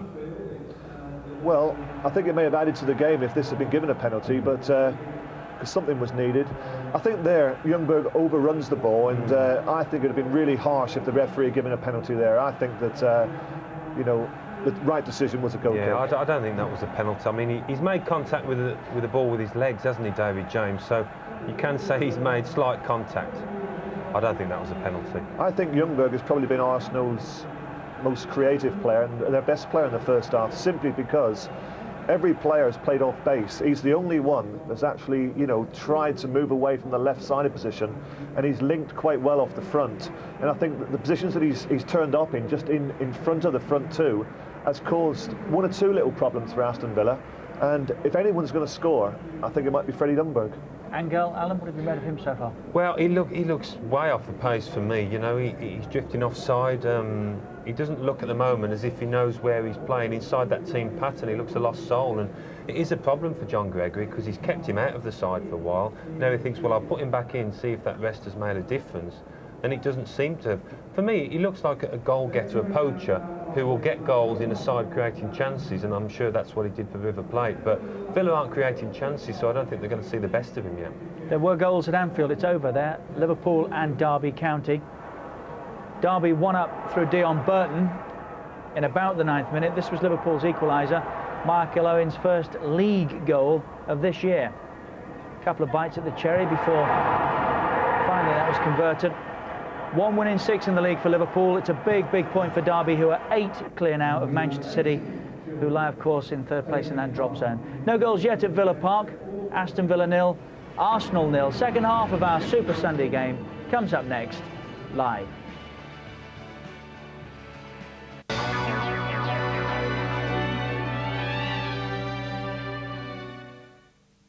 It's a big, big weekend of international football coming up. On Thursday night on Sky Sports 1 at 8 o'clock, it's England against Poland. That's a European Under-18 Championship qualifier. Friday night at 7:45, again on 1, Under-21 Championship qualifier. This time it's England against Finland. And then it's the turn, of course, of the senior team. 2 o'clock, Sky Sports 2. And interactive for Sky Digital viewers on Sky Sports Extra. It's England against Finland. Saturday, 2 o'clock, Sky Sports 2. 2:30 on 1, it's Scotland against Belgium, another World Cup qualifier, that of course.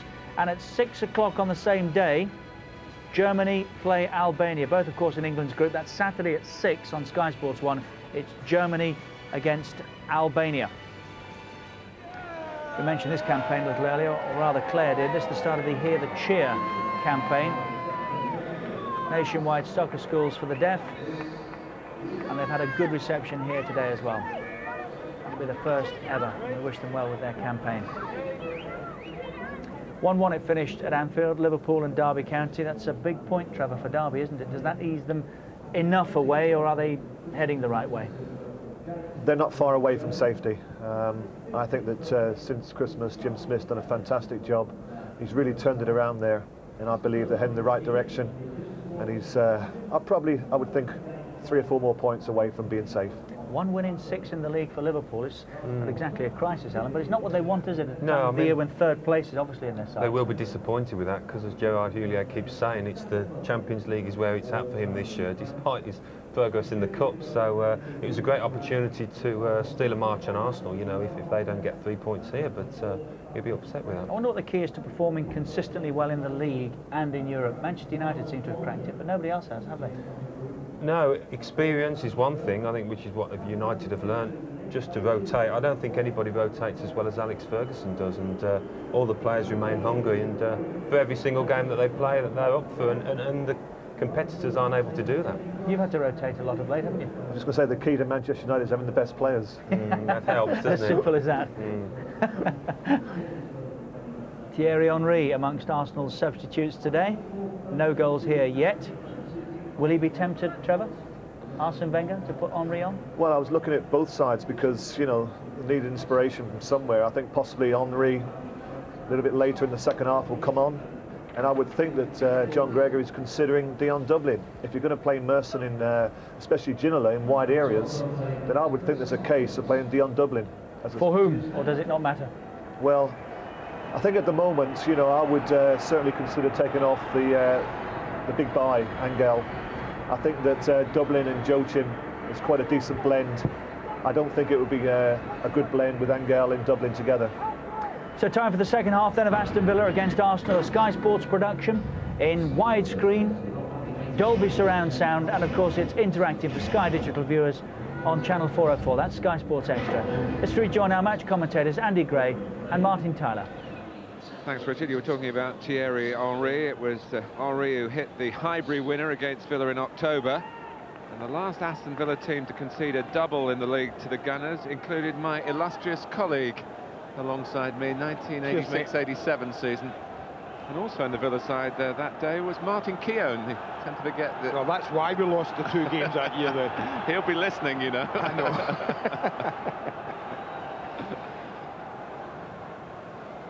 Well, the weather's improved, and there's a bit of room for improvement in the spectacle of the match. You can understand the circumstances for both teams. We've outlined them for you in the first half. Villa short of victories generally. Arsenal certainly short of victories in the Premiership away from home. Freddie Ljungberg did catch the eye in the first period.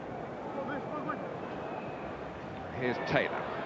Very little to be gleaned from Aston Villa as an attacking force in the first period. I'm sure John Gregory will have addressed some comments to his team in that respect.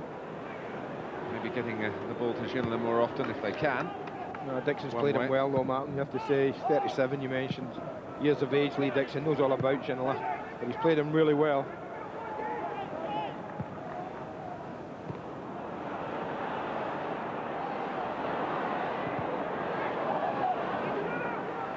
Vieira. Offside again. Wiltor.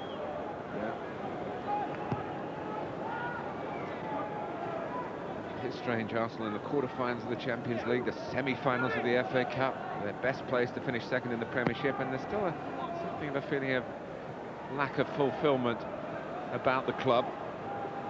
Being overwhelmed at Old Trafford didn't help. Maybe a bit of unease as well at the continuing dependency on Seaman and Adams and Dixon and Keogh. Here's Ljungberg. Bit unlucky there, Freddie Ljungberg. Got a little bit of luck with the ball that arrived to him, but never quite sat for him to hit. It was bobbling all over the place. No surprise to see him starting brightly. Schindler's gone in between Ankel and Joachim. Good defensive header by Vieira, who's involved again here. Bergkamp. Expected Silvino to be a bit more interested in coming towards the ball then.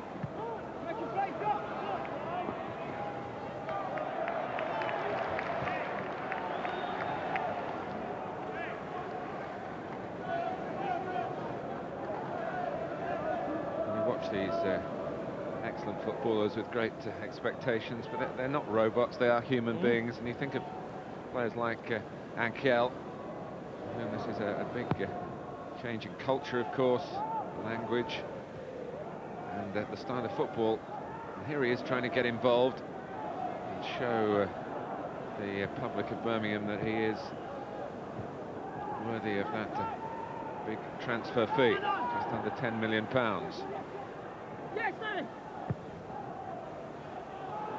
Can't control it there, and those groans of disappointment will not pass unnoticed, I'm sure, by the player himself. Bergkamp, Vieira, Wiltor. Just the first half gave you the impression if Arsenal upped it a little bit, this game is theirs for the taking. That's just with it failed, you know, Arsenal. The build-up to there, till 30 yards out, at times it's been very, very good, and pretty often it's been that man, strangely enough, Martin. He's got such great qualities in delivering a through ball, Dennis Bergkamp. He just hasn't found his targets today. They just get the impression that Arsenal are playing within themselves, that they're doing enough. And they're just playing as if they think or they feel a goal will come without extending themselves too much.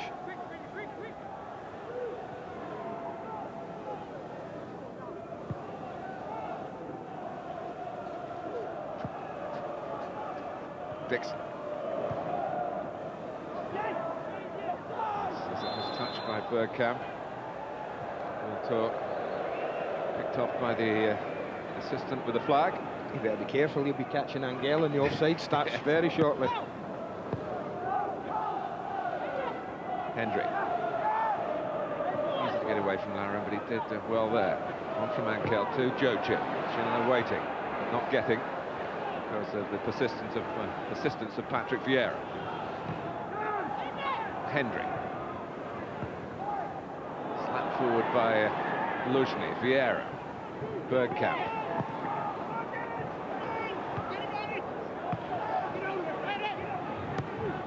Parler. Both that Lauren and Hendry missed the ball. And then Lee Hendry, I think, was aware that Ray Parler was going to just pick it up there and go in field, maybe without a challenge. Calculated decision by Hendry to bring the Arsenal midfield man down. Stop the play, Villa regroup.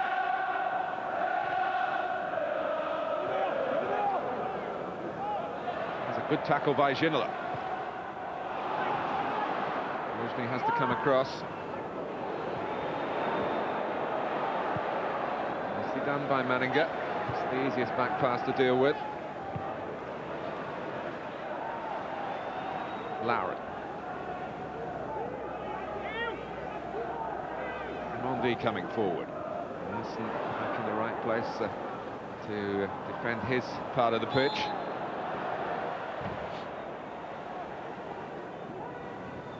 Stone.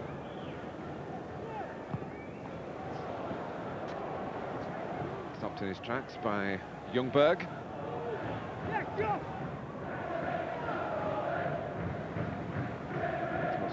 Many of the Arsenal players will be off involved in international squads, but the others, the first team pool, will be given most of next week off, reporting again on Friday.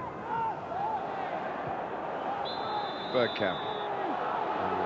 Comes into that category as international days are over by his choice. Well, there was a block off in Slovenia by Steve Stone. That's where they go. I'm not so sure why the whistle should have gone, because Arsenal have pretty good possession of the ball. I don't think it's a good decision at all from the referee, but I think he's reacted to the linesman's flag. But that's exactly what happened. Slovenia played the ball in, Martin, and went to go past Stone here, and then he's blocked off, just pushed out. But Arsenal have got good possession, high up the pitch, brought to an end. Well, Southgate avoided a booking in the first half, and quite similar circumstances. Stone gets his card in the second.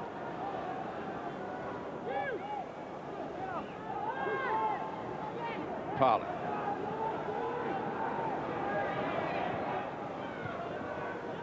Wiltor. Having too many problems getting to this sort of position, but it's where they go from here that's been disappointing so far. Parler. Wiltor.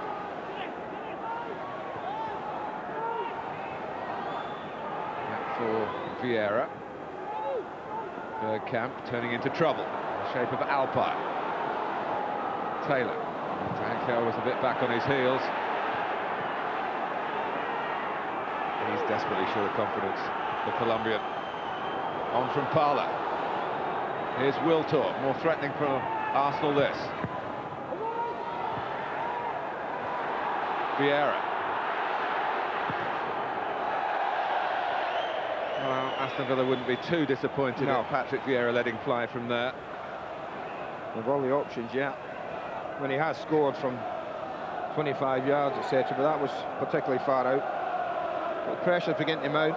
John Gregory's up in front of us, a little anxious.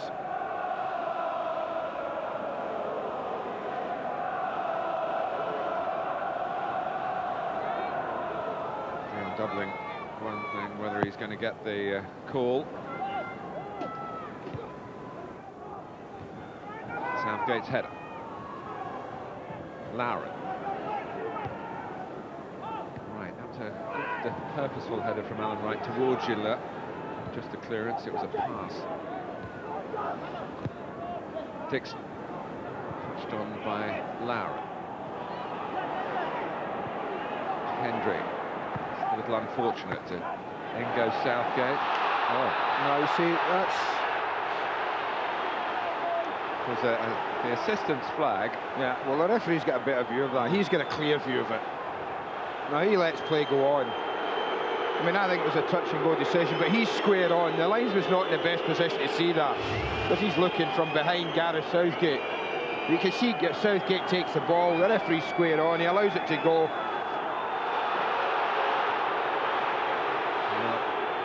It's quite a debate, I think, in football circles. Some referees do not encourage their assistants to get involved, and maybe Barry Knight comes from the opposite camp. Possibly Southgate was lucky not to be booked in the first half. Barry Knight has seen it from the best angle, which is square to the incident, and assessed there's nothing wrong. How on earth can then he be overruled from an official who's at a worse angle to see the tackle? He's behind Southgate. He can't possibly have the best angle to see it. Well, the only implication, and I agree with what you're saying, Andy, the only implication is that he didn't see it as clearly as we thought he did. Anyway, perhaps it'll liven the game up. 10 minutes into the second half.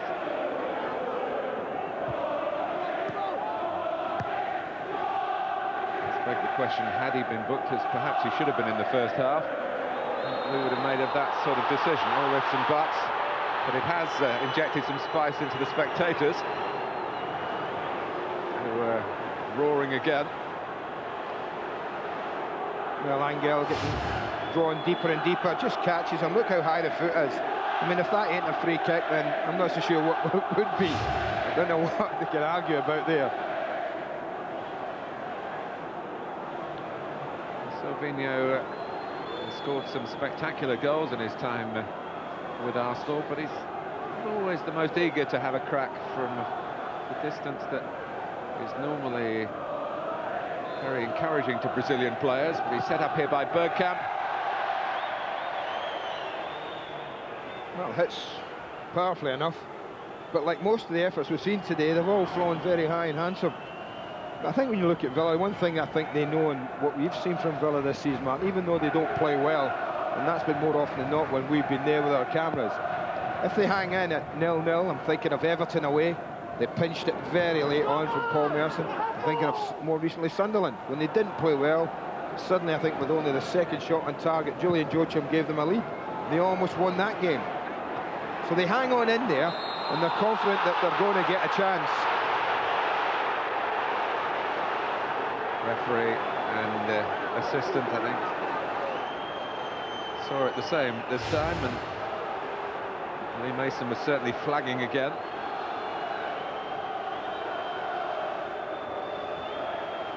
Well, I don't think the one on Lee Henry. I think the incident might have been Alan Wright's tackle and Lauren just fractionally earlier. I did say that sometimes crowds need help, Martin. The referee's given them that. Yes, you were talking about the players, yeah. weren't you? Ginola.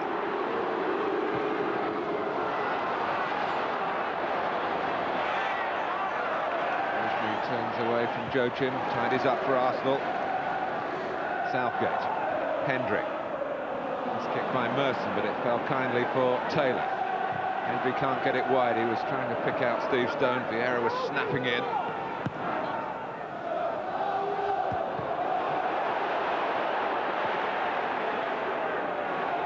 Lauren. Flew at Bergkamp. Hendry. Ankel trying to get it to Joachim. Hoskins, Grimondi. Well, there's more tempo in the game, Martin, in the last 5 minutes than there has been in all of it beforehand. I mean, this is more like the kind of tempo I would have expected from this game. Ljungberg. And what it's lacked for the majority of it. Will they win it back through Alpine? Stone.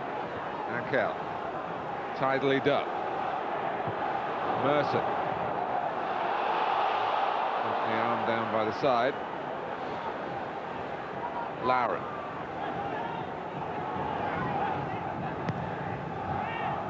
Wiltor. Camp's gone on. Most of the time, though, Arsenal have been playing in front of the Villa back line. Really got behind them. What they might do here with Ljungberg. Wiltor! Side netting. Well, they worked it well.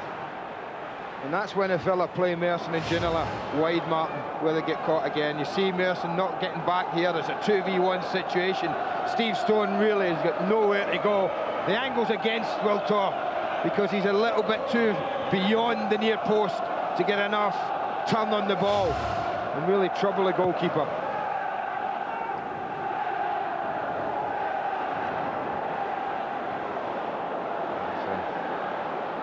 Boot there that caught Lauren. I think it was Joachim.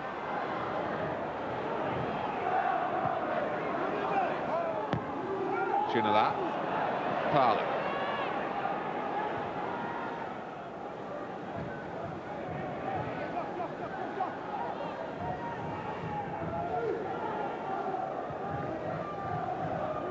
Dixon.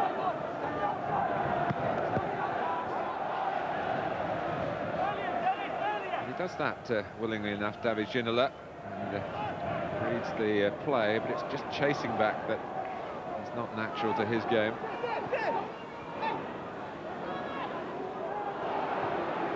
Ginola passes it well enough still, and that's Merson with Stone on the overlap. Ian Taylor was the target for Merson, not found. Ljungberg. Parler.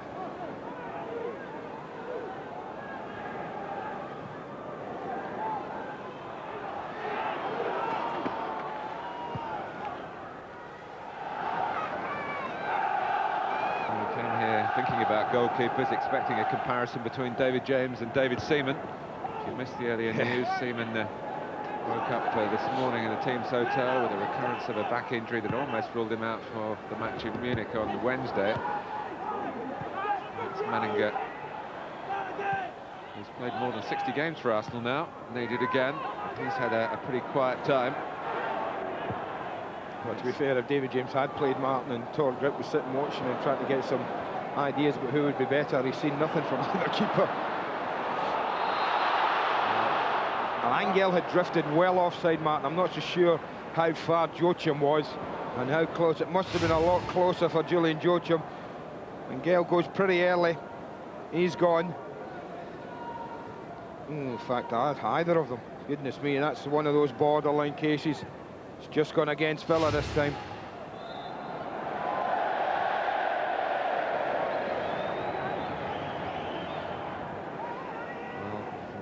Sports Extra and using the player cam facility.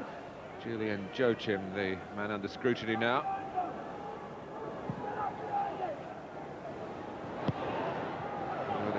Joachim's got another important goal coming up for Aston Villa today, having scored the two that beat Ipswich, scored the goal as Andy just referred to at Sunderland in the previous game. Suddenly back in the picture after a season that's been dogged by transfer controversy, desire to leave. Here he goes, Julian Joachim. Also had a broken toe as well. I'd have to say he's had to feed him scraps this afternoon, Joachim. But he never gets disappointed. I think that's the one thing I like about him, Mark, that he can have a quiet game and not be in it a lot. But it only needs a ball like that, just fed over the top, and he's on it in a flash. Villa have a corner taken by Ginola, defended well by Ray Parlour.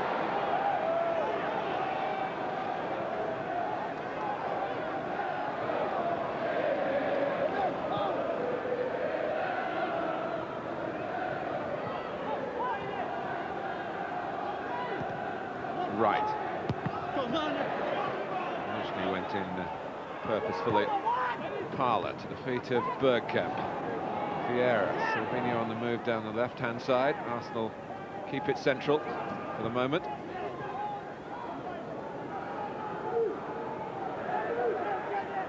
Grimondi. Ljungberg.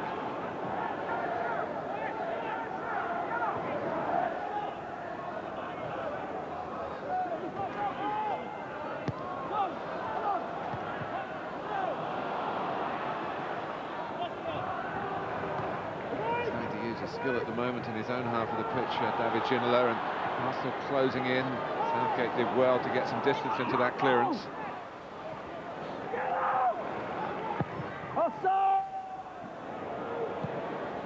Stone.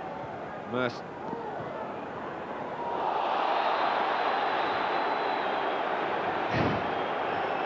A solid challenge by Grimondi, and he stayed on his feet.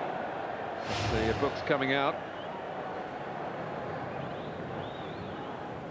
Yeah, it probably looked worse than it was, Mark, that. But in from the back. Well, a change has been made by John Gregory. It's Darius Vassell. And Juan Pablo Ankel. It's his 7th game for Aston Villa. Still not really able to show what I'm sure he's capable of if you look at his record in South America.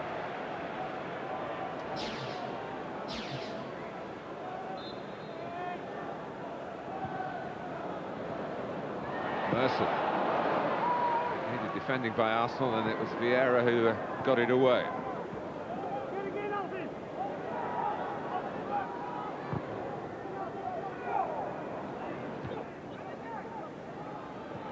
Taylor. We've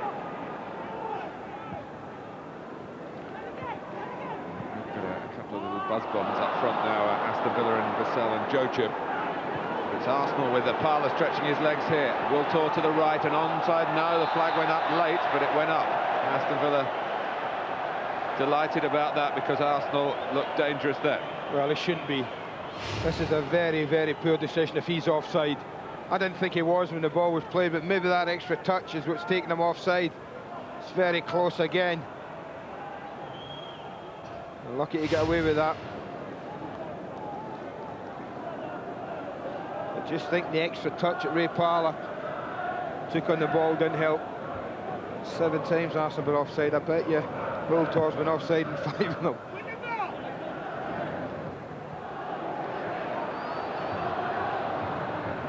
Vassell, who's had his moments this season, a young player trying to impress often enough to play more regularly. Got a winning goal here in the FA Cup against Newcastle.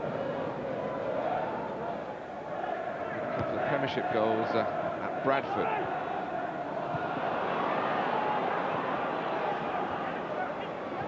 Wiltor. Reach by Ian Taylor to win the ball back for Villa.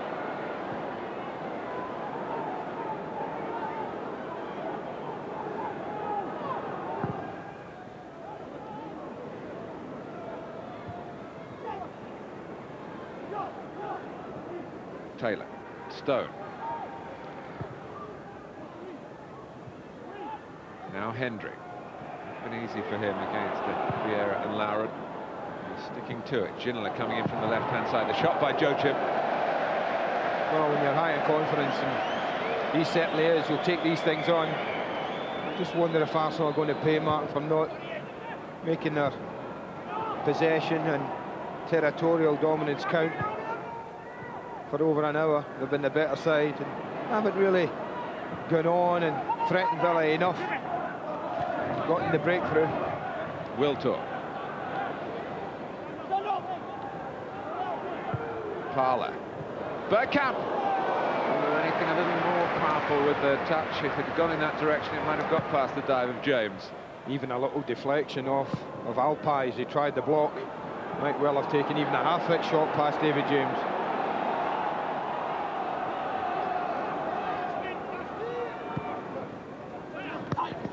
Parler. Alan Wright kindly for Ginola.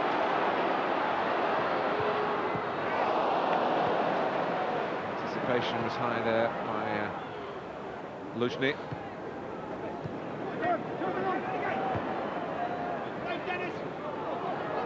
Dixon.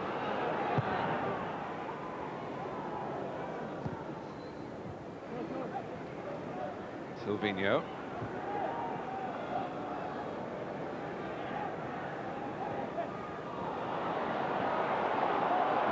Was knocked over. Arsenal kept the ball through the eagerness of Lauren. It's a good advantage from the referee. It's a Stone's foul.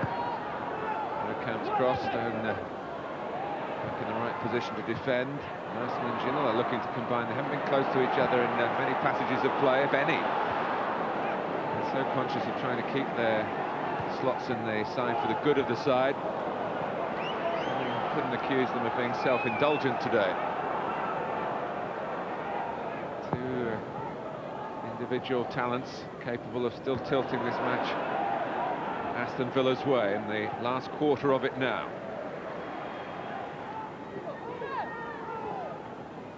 Grimandi.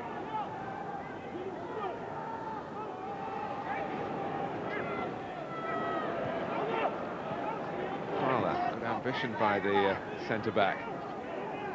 Stayed on the right-hand side, Grimandi, but Lauren switches the play to the other flank, to Ljungberg. Silvinho. Worked by Taylor again, defending in Villa's midfield.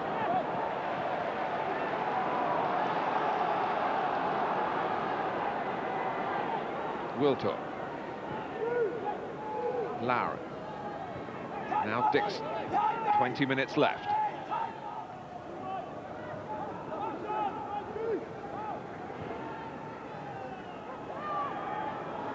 Vieira, 2 on that far side of Arsenal. Ljungberg, Bergkamp. Chance again. I can't believe how often it's broken down on Dennis Bergkamp, Martin, the play tonight. Unbelievable, very unusual. He's got good options here. The shot's the ultimate. Look at the bottom of the screen. Look at Ray Parler as he turns. Now he's got the vision to see Parler there. Started Dennis Bergkamp has in all 3 of Arsenal's away wins in the Premiership. Got the winning goal himself at Coventry. Battling a tight game with a second half header.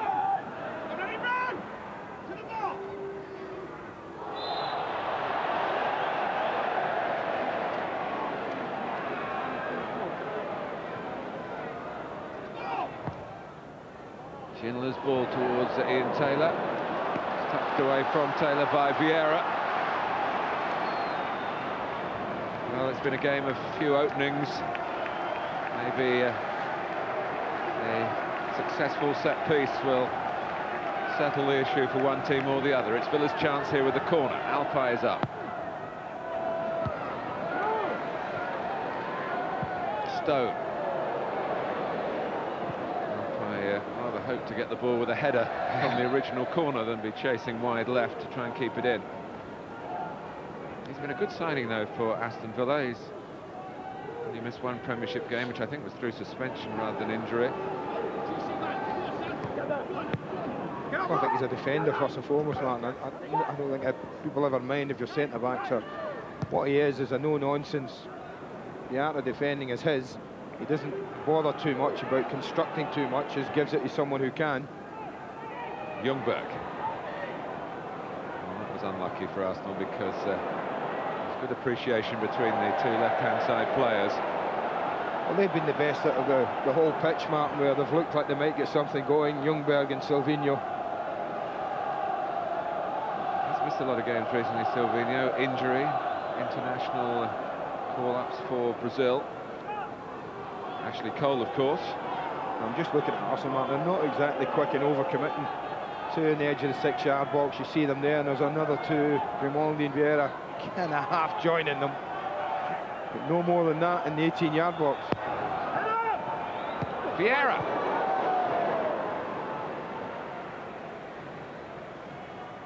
Well, on target, and it's in, because there's no one on the back post.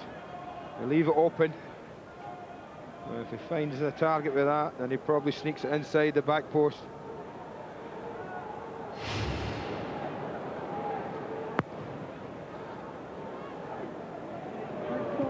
They're up again, well, in different circumstances. Hendry. Alpine.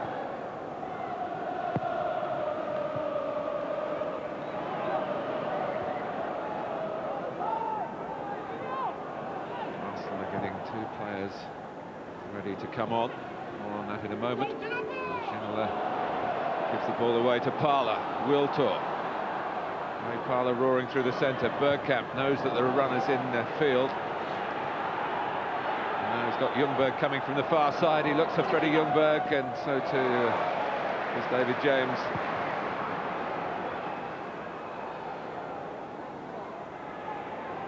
Grimaldi. That's another staggering decision, Martin. You look where the referee is there, and you look where the linesman is. The referee hasn't done anything, and yet the linesman's flagged. I mean, that's assisting the referee to a ridiculous level, I have to say. Did you think it was a foul? I did. Yeah, but the referee didn't give it. We're further away. Yeah, I know. Both of them. The referee by didn't some give distance. Merson takes it. Taylor's header.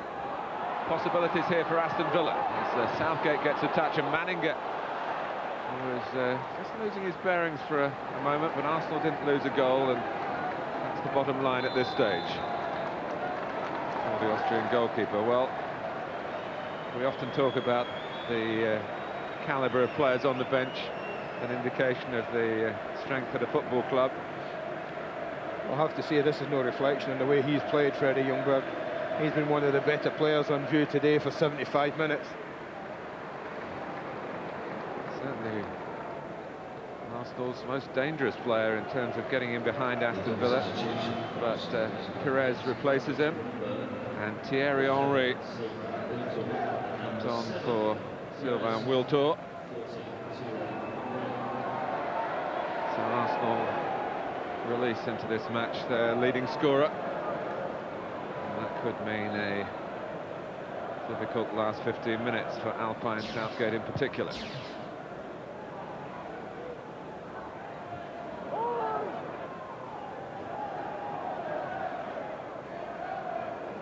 Ginola.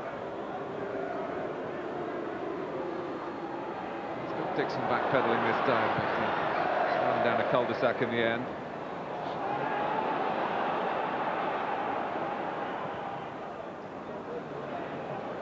Silvino can see this one out, despite the efforts of Vassell, which Silvino certainly didn't appreciate. Ian Dublin's going to get the call. It'll be interesting to see. Oh, it's Julian Jocha. I just wondered for a minute whether David Ginola, as we've talked about, hasn't been that effective, Martin. I wondered whether he might take a chance and take Ginola off and leave two quick players around Dublin and say, go on. Has it worked for us? Hit a few long, get Dion winning a couple of headers and getting the two little lads running about him.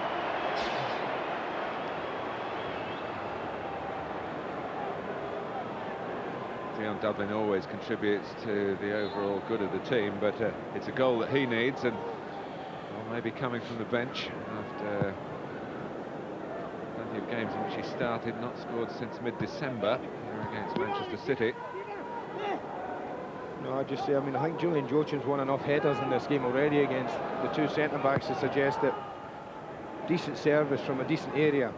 I'd expect Dion Dublin to win a share of headers, but it's getting the supply. That's what they've lacked today, Villa. The supply to the front line has been poor. Just as Arsenal brought on their leading scorer, Villa have taken theirs off.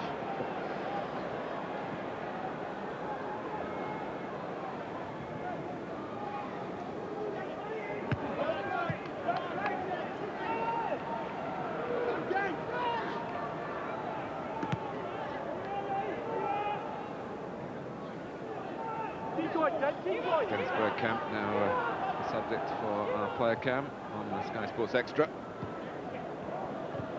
Henri. This is Bergkamp. Lauren. Now Parle.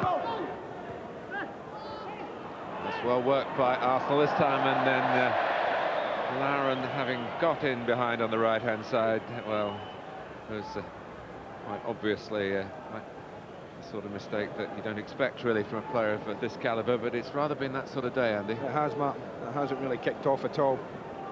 It's been a poor game, and when Arsenal think they've done enough to win this match, or certainly to be ahead with 10 minutes to go, the simple fact is they aren't. And that's Dublin flicking on to Vassell, the two substitutes, showing signs of combining. Fine ball by Ginola, probably his best of the match. Great possession from Vieira. We talk about central midfield players assessing dangerous areas, Mark. What did he do? He just dropped in between his two centre-backs, thought there might be a problem, picked the right thing, and dropped right at him. Taylor.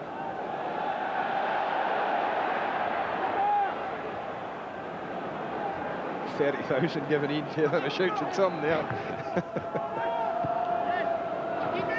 Arsene Wenger's up in his technical areas. He's a bit concerned about his team at the moment, and he might have grounds for that as Dixon impedes Ginola. Well, I did say to you, Arsenal may live to regret the fact that they haven't capitalised on the better play. The pressure and possession has been in their favour. Sure, attempts at goal have been in their favour. Dixon, Henri.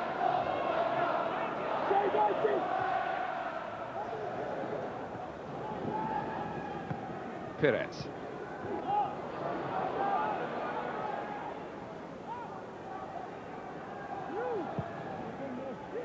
Well, there wasn't much movement up front for Grimandi then. Came after the ball was struck on the Bergkamp. Dublin giving Aston Villa a target. Merson.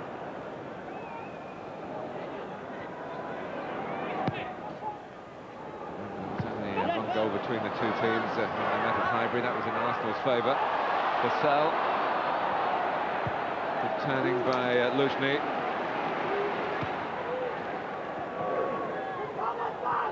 Parle. Now Henri's on the move, but wasn't quite the angle for the pass, and Alpine was coming across. I think anything straight down the line there would have given Henri a chance.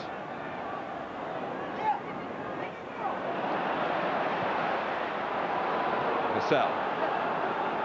Ginola for company, and Dixon. Inside the last 10 minutes at Villa Park. It's not been a good ground for Arsenal, apart from their matches here against Aston Villa, of course. You think of that FA Cup semi-final replay against Manchester United, when late events went against the Gunners. And after today, international week coming up, England under-21s against their Finnish counterparts. Sky Sports 1 on Friday at 7:45.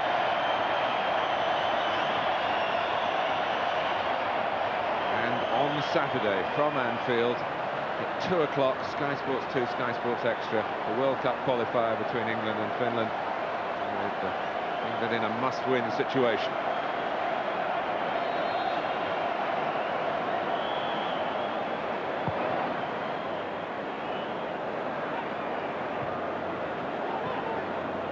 Ginola. Dublin. Actually there again. The defenders are the ones taking the plaudits today. I just think it might have been worthwhile for Villa just to have tossed three up top, two little quick players flanking Dion Dublin, just go a bit long for 10 minutes in the match, just to change it, just to give Arsenal a different kind of problem. Great footwork by Vieira. Merson, the ex-gunner, with Vassell. Merson again. Who's back though? Remember who lost the ball? Monsieur Vieira. Great appetite. That's desire for you. Hendry. Merson.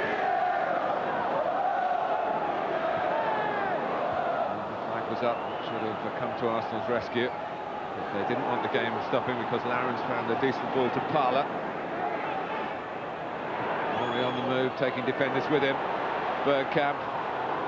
Now Pires. He can hit them with his right foot from that sort of angle, often much better than that. They've been really disappointing, Arsenal, when they've got to the edge of the box. I have to say, they've had so many situations that they should have done better with. That, another one. And it's time for Nelson Vivas, who will replace Ray Parla. 350 appearances now in the bag, and at his age he could have another 350 to come.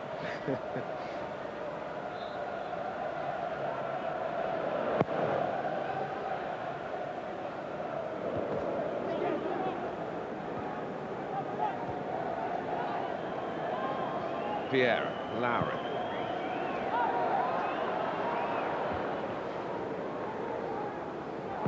Well, that did sit up as David James went to strike it. Now suddenly Aston Villa on the back foot when it seemed as though the ball would be up around the halfway line. Instead Arsenal with possession, and they're attacking third, but not for long.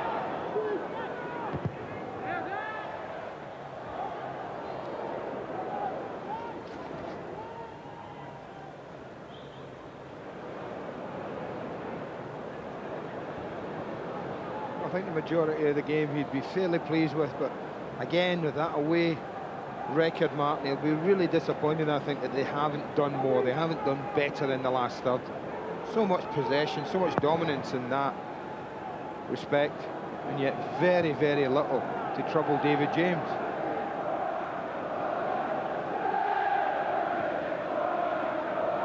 Bergkamp.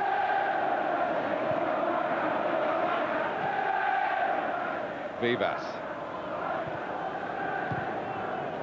Now Lauren. Henry. It's a corner. Henry just apologising to Vivas, who was available there for a little tap to one side and an early cross, but Arsenal still have the chance to put the ball into the danger area and maybe win the game here. Perez has come across to take the corner. Vieira's already come close with one header in the second half. It's knocked away from him by Ian Taylor, who wasn't beaten that time. Grimandi off! What a great ball by Bergkamp back to Gilles Grimandi. Oh, what a chance. What on earth was he doing, having gotten in there? Well, I don't think that's offside. I have to say again, that's Ginola has been given offside, but the chance, first of all, the ball in and the run here are absolutely first class, Martin. I mean, Grimandi picks a run out here. He comes out and then he spins back in. What on earth is he doing? Just, oh, I mean, it's almost as a pass back, this. If he'd been defending, you'd think, great, that's brilliant defending. Just put your foot through it. Did you see where Thierry Henry was as well? He just rolled it across the face of the goal. It was too, I mean, no need to, I know what you're saying, but I mean, put your foot through that, and you surely must win the game for your side. Vivas. Fouled by Ginola. Well, that's typified Arsenal, wasteful of situations and opportunities. Well, it's looking like just 10 away goals in 15 Premiership trips. It should have been 11.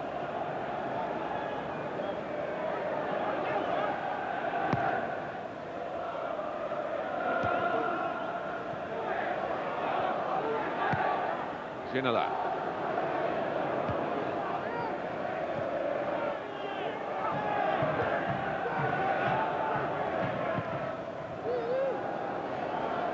Dixon. Challenged by Vassell unfairly. Well, there you go. There's an example of what I'm talking about. Dominate possession, dominate territorial, dominate shots at target, but only 4 have really tested David James, and I'm not so sure we should put Grimaldi's down as a shot.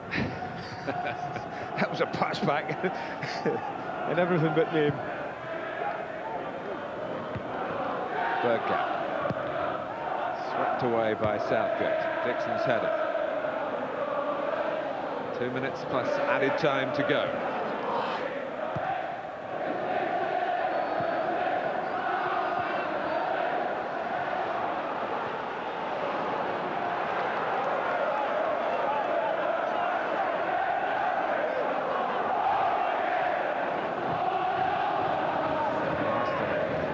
Feel it would sum up their season away from home in the league if they were to lose a goal at this stage.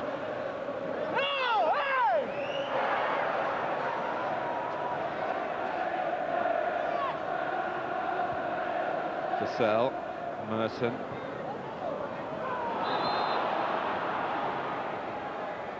Well, I think Villa have got to do more, Martin. You know, if they're playing at home at Villa Park, no matter who they're playing, we've had almost 45 minutes of the second half, and the only attempt on target has been that Julian Joachim volley from about 25 yards. I don't think that's enough. I think they need more than that. And I think the fans probably will expect more than that.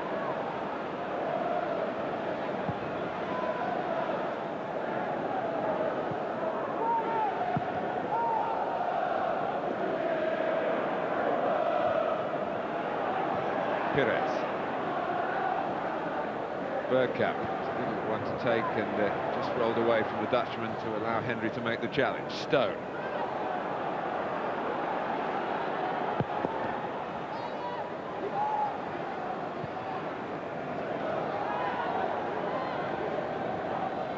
Even with a damaged back, I think David Seaman would have been able to play today, wouldn't he? Oh yeah, absolutely. I don't think the goalkeeper's been stretched in any shape or form, apart from the very first minute of the match, when that deflected Lee Henry shot went across the face of him, and he had to deflect it wide of his goal. With that apart, he's been in trouble. But we have stoppage time, and much has happened in Premiership matches in stoppage time. Well, that's a poor decision. With 2 minutes added on.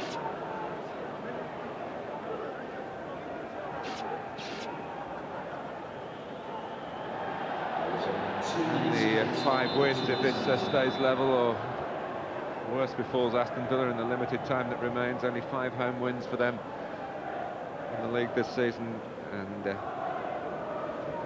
for a club that have finished 6th last season and in the top 8, top 7 in the last 5 years. It's a little bit of a slip from the expected standards. I think you're right, and I think you look at the stats in the league, and I think that tells you everything about Aston Villa. As many defeats as victories in the league, Martin. 11th draw coming up, you'd expect, unless somebody pinches something either end here. They're a very difficult side to beat, but that being a difficult side to beat without having it at the other end, you will not then be contesting in the top 5 and 6. 29 Premiership games played, give or take the last few seconds. 31 goals scored, 30 conceded. We rest our case.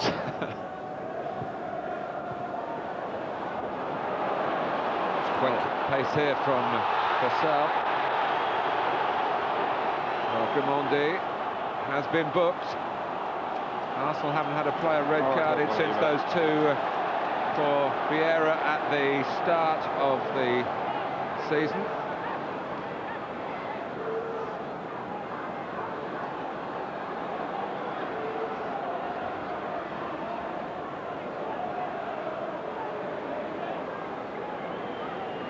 Here it comes. I have to say, Grimaldi's gone. He's not even, why should he go back? I mean, he's calling.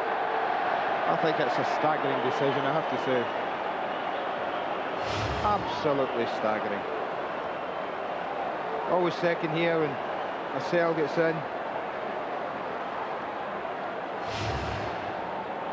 So Arsenal down to 10 men. Now, can you pinch it right at the end? That really would be a kick in the teeth for Arsene Wenger. Merson takes it. Taylor, who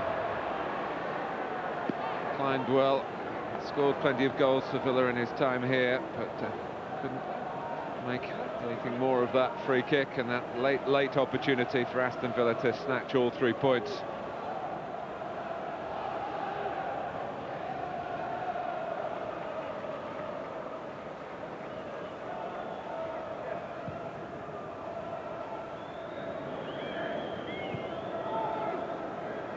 stone. Well, it hasn't been a memorable afternoon at Villa Park. Shame to say that, but Arsene Wenger will feel a sense of disappointment. His team had most of the ball, looked the more likely side, couldn't really build on the sort of domination that Vieira and Lauren gave his team in midfield. Poor in the last third, the attacking third, and then Grimondi red-carded right at the end for 2 yellow offences by referee Barry Knight. And Aston Villa, not over-ambitious, it must be said, in front of their own public, and it's finished goalless. Well, still to come tonight on Sky Sports 1 from 6:30, it's the World Cricket Centre. A review of the third Test match, a successful third Test match, of course, for England. That's followed at 9 o'clock by goals on Sunday. There's live US Tour golf at 7:30 on Sky Sports 2, the 4th day of the Bay Hill Invitational. Tiger Woods leads, of course. On 3 now, there's live Test cricket. The West Indies are playing South Africa. There's Spanish football at 6:30, Real Mallorca against Real Madrid. And live Indy motor racing at 9 o'clock. And of course, you can catch continued live coverage of the Test match between the West Indies and South Africa on Sky Sports Extra when we're finished at 6:30 tonight. No goals. Alan Smith and Trevor Francis when we come back. Highlights from Anfield, where Liverpool played Derby today. And the reaction here. That's next.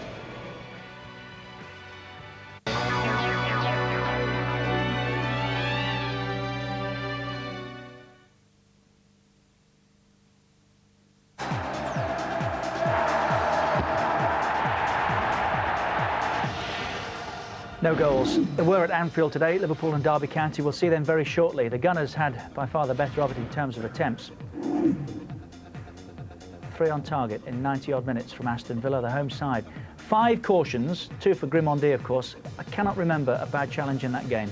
And Arsenal have seen another player sent off. What was it, some 30 seconds from the end?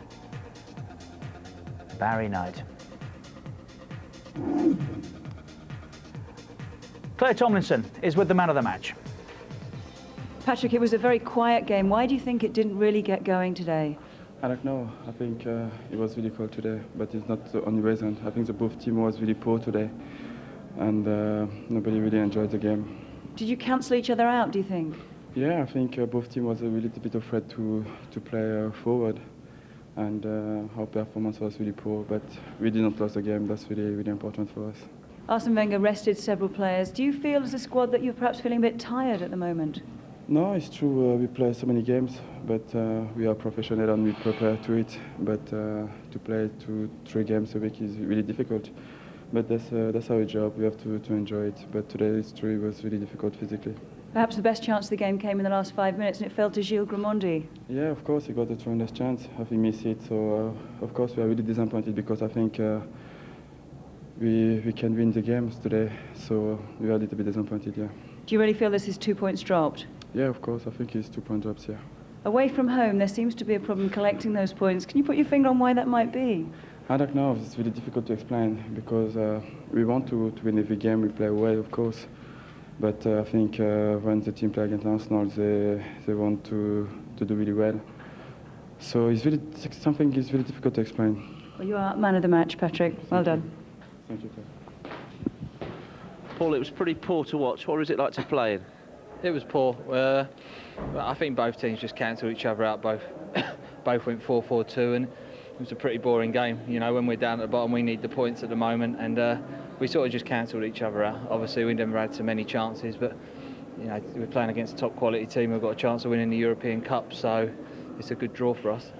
In games like that, is perhaps the onus on you and David Ginola show a bit of guile, unlock them? Maybe, but it's, you know, we're professional footballers. It's 11 players. You can't rely on 2 players. You know, if you're going to rely on 2 players, you're going to struggle. So everybody else has got a pull, and you know, Julian's been getting the goals. He didn't get the service today, but it was a fair result, really. No one really had a chance to score. As you say, you went 4-4-2, new system. What did you think? It's solid. It's very solid.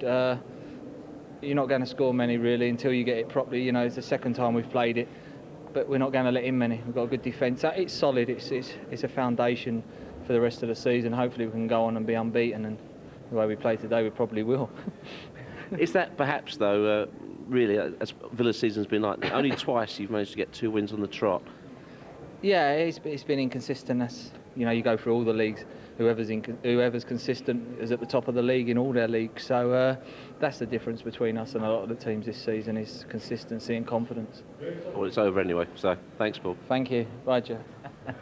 Paul Merson talking to Jeff Shreves. I'm just wondering if that's why Manchester United are so far clear of the rest. That we've got a team in second, Alan, that either didn't show or can't show the inclination or the desire. Would that be fair or not?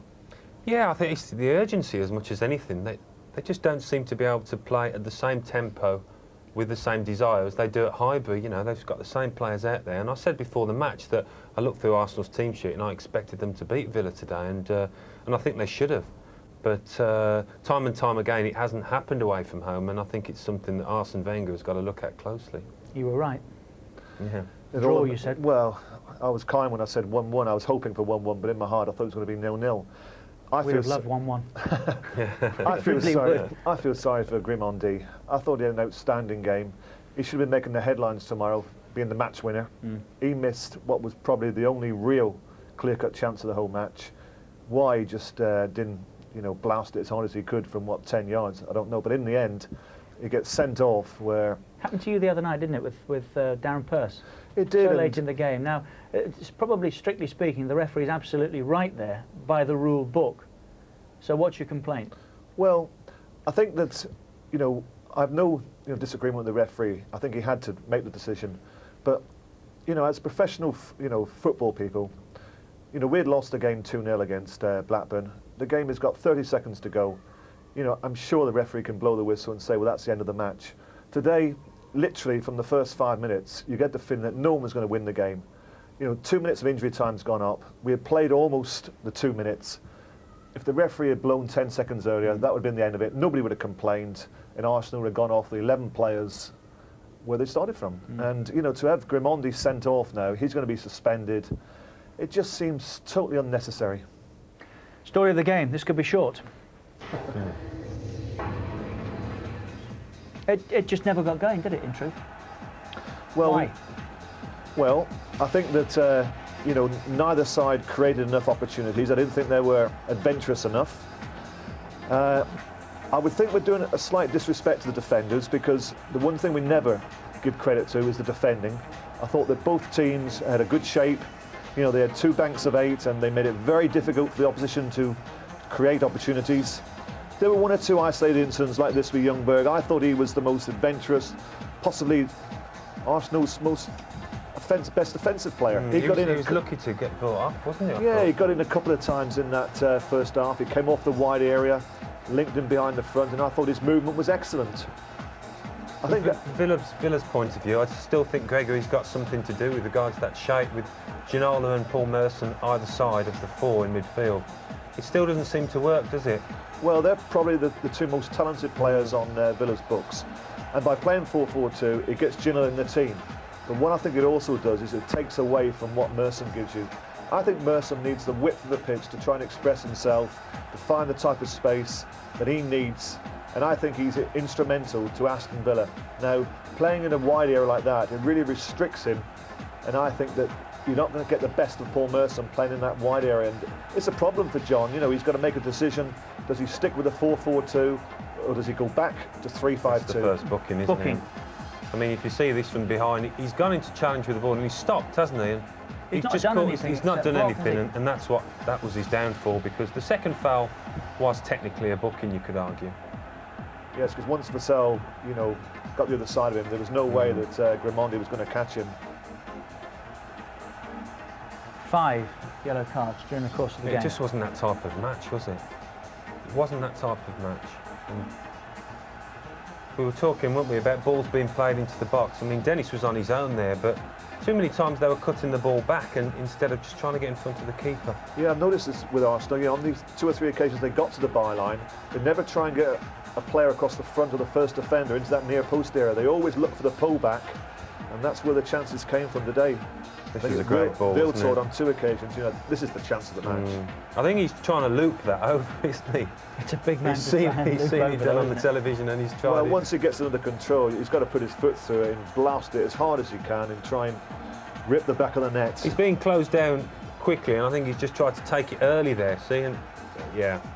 as Andy said in commentary. Lash it. A good strike on that. I wonder if James actually called for it. Yeah.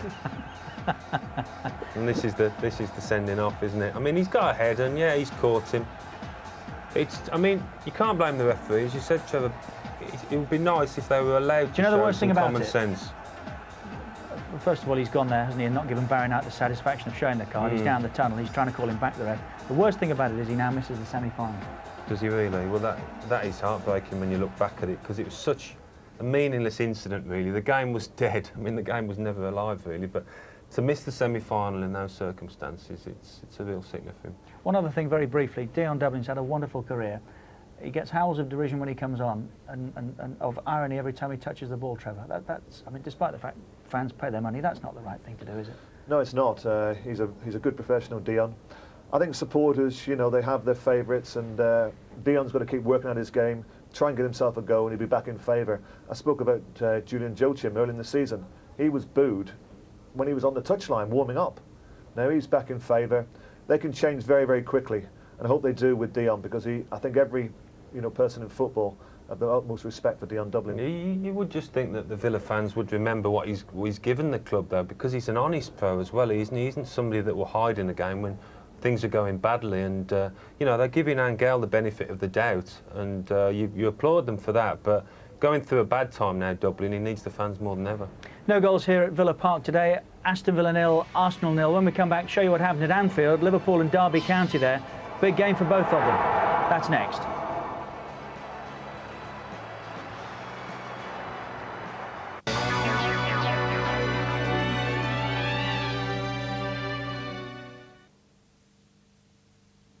So to Anfield then, Liverpool and Derby County. The match commentator is Rob Palmer.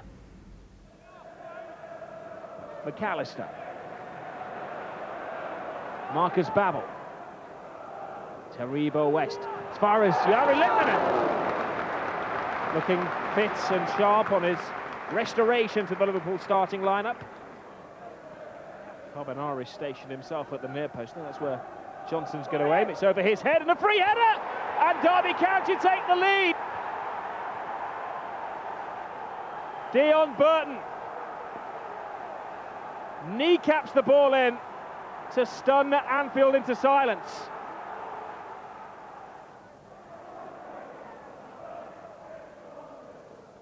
Litmanen. McAllister. Carragher. Oh, close.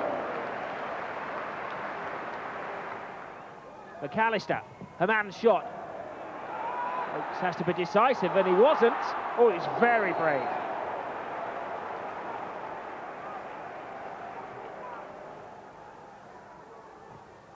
Burley has a look, and same man, same ploy. Dion Burton almost made it 2-0 to Derby. A man. Litmanen lets it go to Owen. Liverpool attack in numbers. Litmanen heads the drive. Great ball to Owen. Good save. And Michael Owen equalises. He's in red-hot form at the moment, which will have been noticed by Sven Göran Eriksson. Liverpool taking a few risks, leaving it short at the back. Chasing Derby. Litmanen. Great cross. Owen. The two are combining brilliantly. It's a small congregation of Liverpool players around the penalty spot. In goes Gerrard. Owen hits it once, comes out to Heskey. It's like pinball wizard in there. And eventually Taribo West hoists the ball to safety.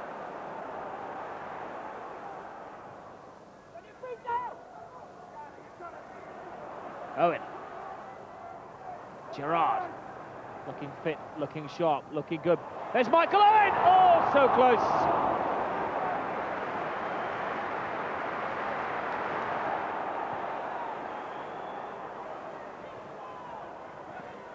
Dion Burton. He gets around Oncho. He's stopped by Westerveld, who was a touch fortunate that the ball didn't squirm back into play. Heskey.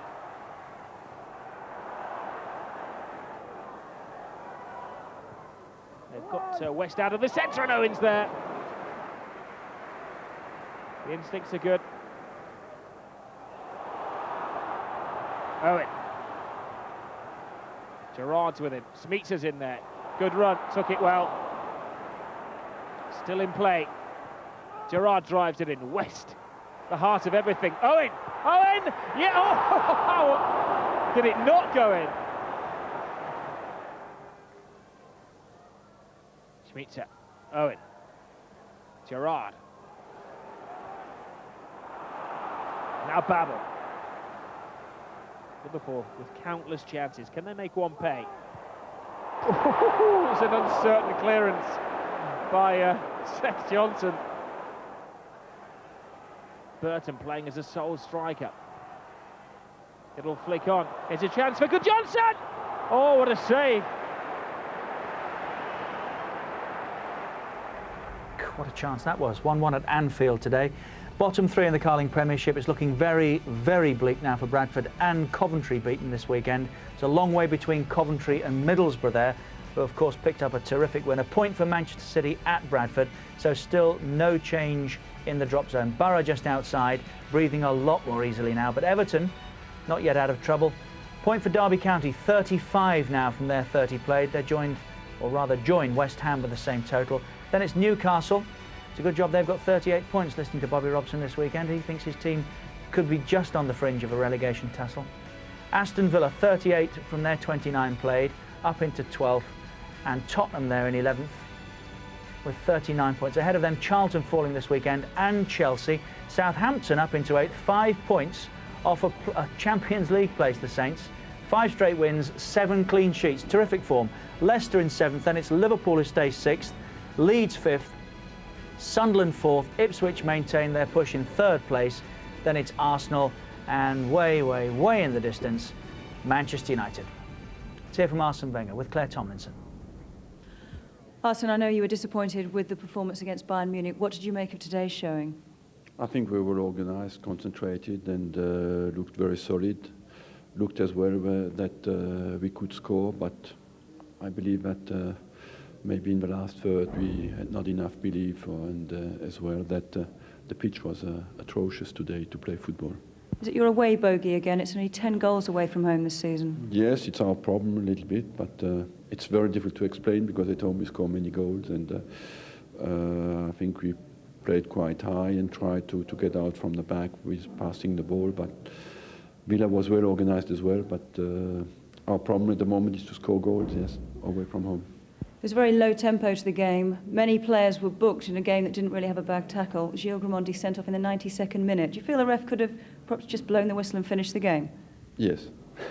At least it would not have been sent off. It was a difficult pitch, and the pitch looks narrow and very difficult to play on, and the ball very bouncy. And of course, with a number of games we have played, we lack a little bit sharpness, but it was looked on both sides difficult to create chances.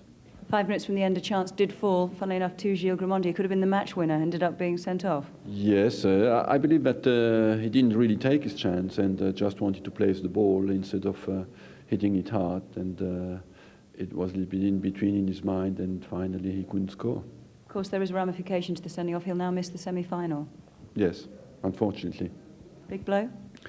Yes, of course, but we have so many games to play that to get a rest for one player at some stage is not too bad. You did rest a couple of players today. Do you feel the squad as a whole is tired? I don't want to speak about fatigue too much, because to play at that level you have to cope with that, but I believe we had the right concentration. We really wanted to win, and I must say the guys were, with the number of games they've played, gave everything today, but I have to rotate some players, and especially I rested Thierry Henry, who has played since the beginning of the season, and at the moment is a little bit tired, and has contributed so much to the team until now. When we need him again, I didn't want to lose him on injury. In the context of a draw for you, how important was a draw for Liverpool today?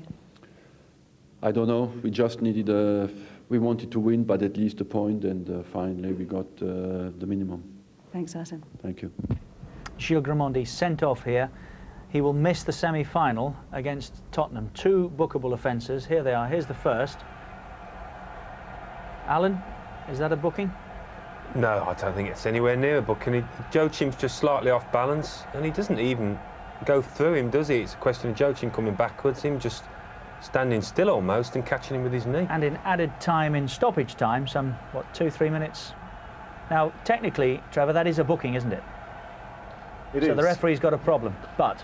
I think Grimond had a problem with the pace of Vassell. Once he got past him, he tried to, get the ball, but he was obviously going to take his leg. It's so late in the game, and it's just so disappointing. Another 20 seconds, and the game was all over.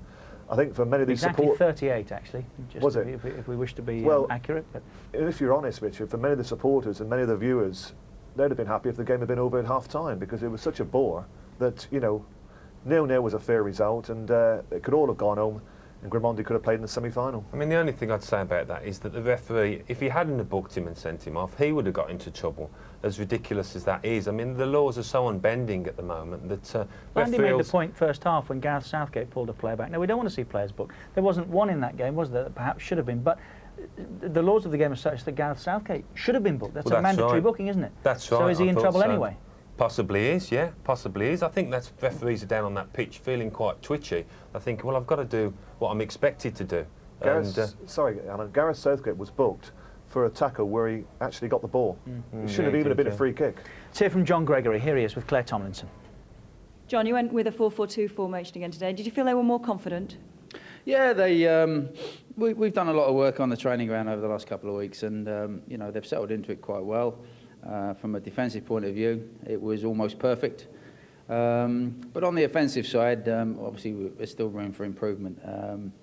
But nevertheless, we've got a good point against Arsenal. They're an outstanding side, and we're pleased to have kept a clean sheet at least. I was just about to ask you about the clean sheet. Was that today what you really set out to get?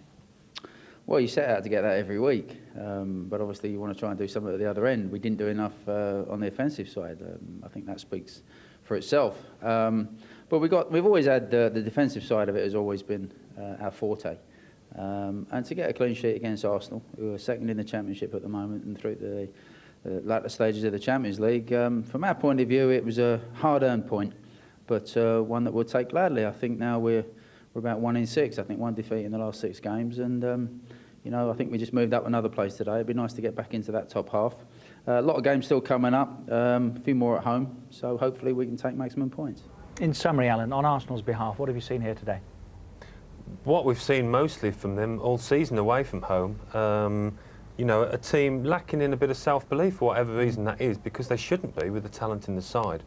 The points they've dropped away from home, if they just did half as well again, they'd be a lot closer to Manchester United, because they've been formidable at Highbury. Very briefly, Trev, they got something to work on, Villa? Well, I think that they've got confirmation today that they've got some good defenders at the football club. They've got to improve, as John Gregory said, going forward. And I think the key to them improving is whether Angel can find the kind of form that made John go out and spend £9.5 million on him. Thank you both very much indeed, Alan Smith and Trevor Francis. No goals here, I'm sorry to say, but we did at least have goals, of course, at Anfield. Now, coming up next week, Saturday, England play Finland. World Cup qualifier. It's live from Anfield. 2 o'clock, Sky Sports 2. It's interactive for Sky Digital viewers, and we very much look forward to your company then. From all of us here at Villa Park,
Thank you.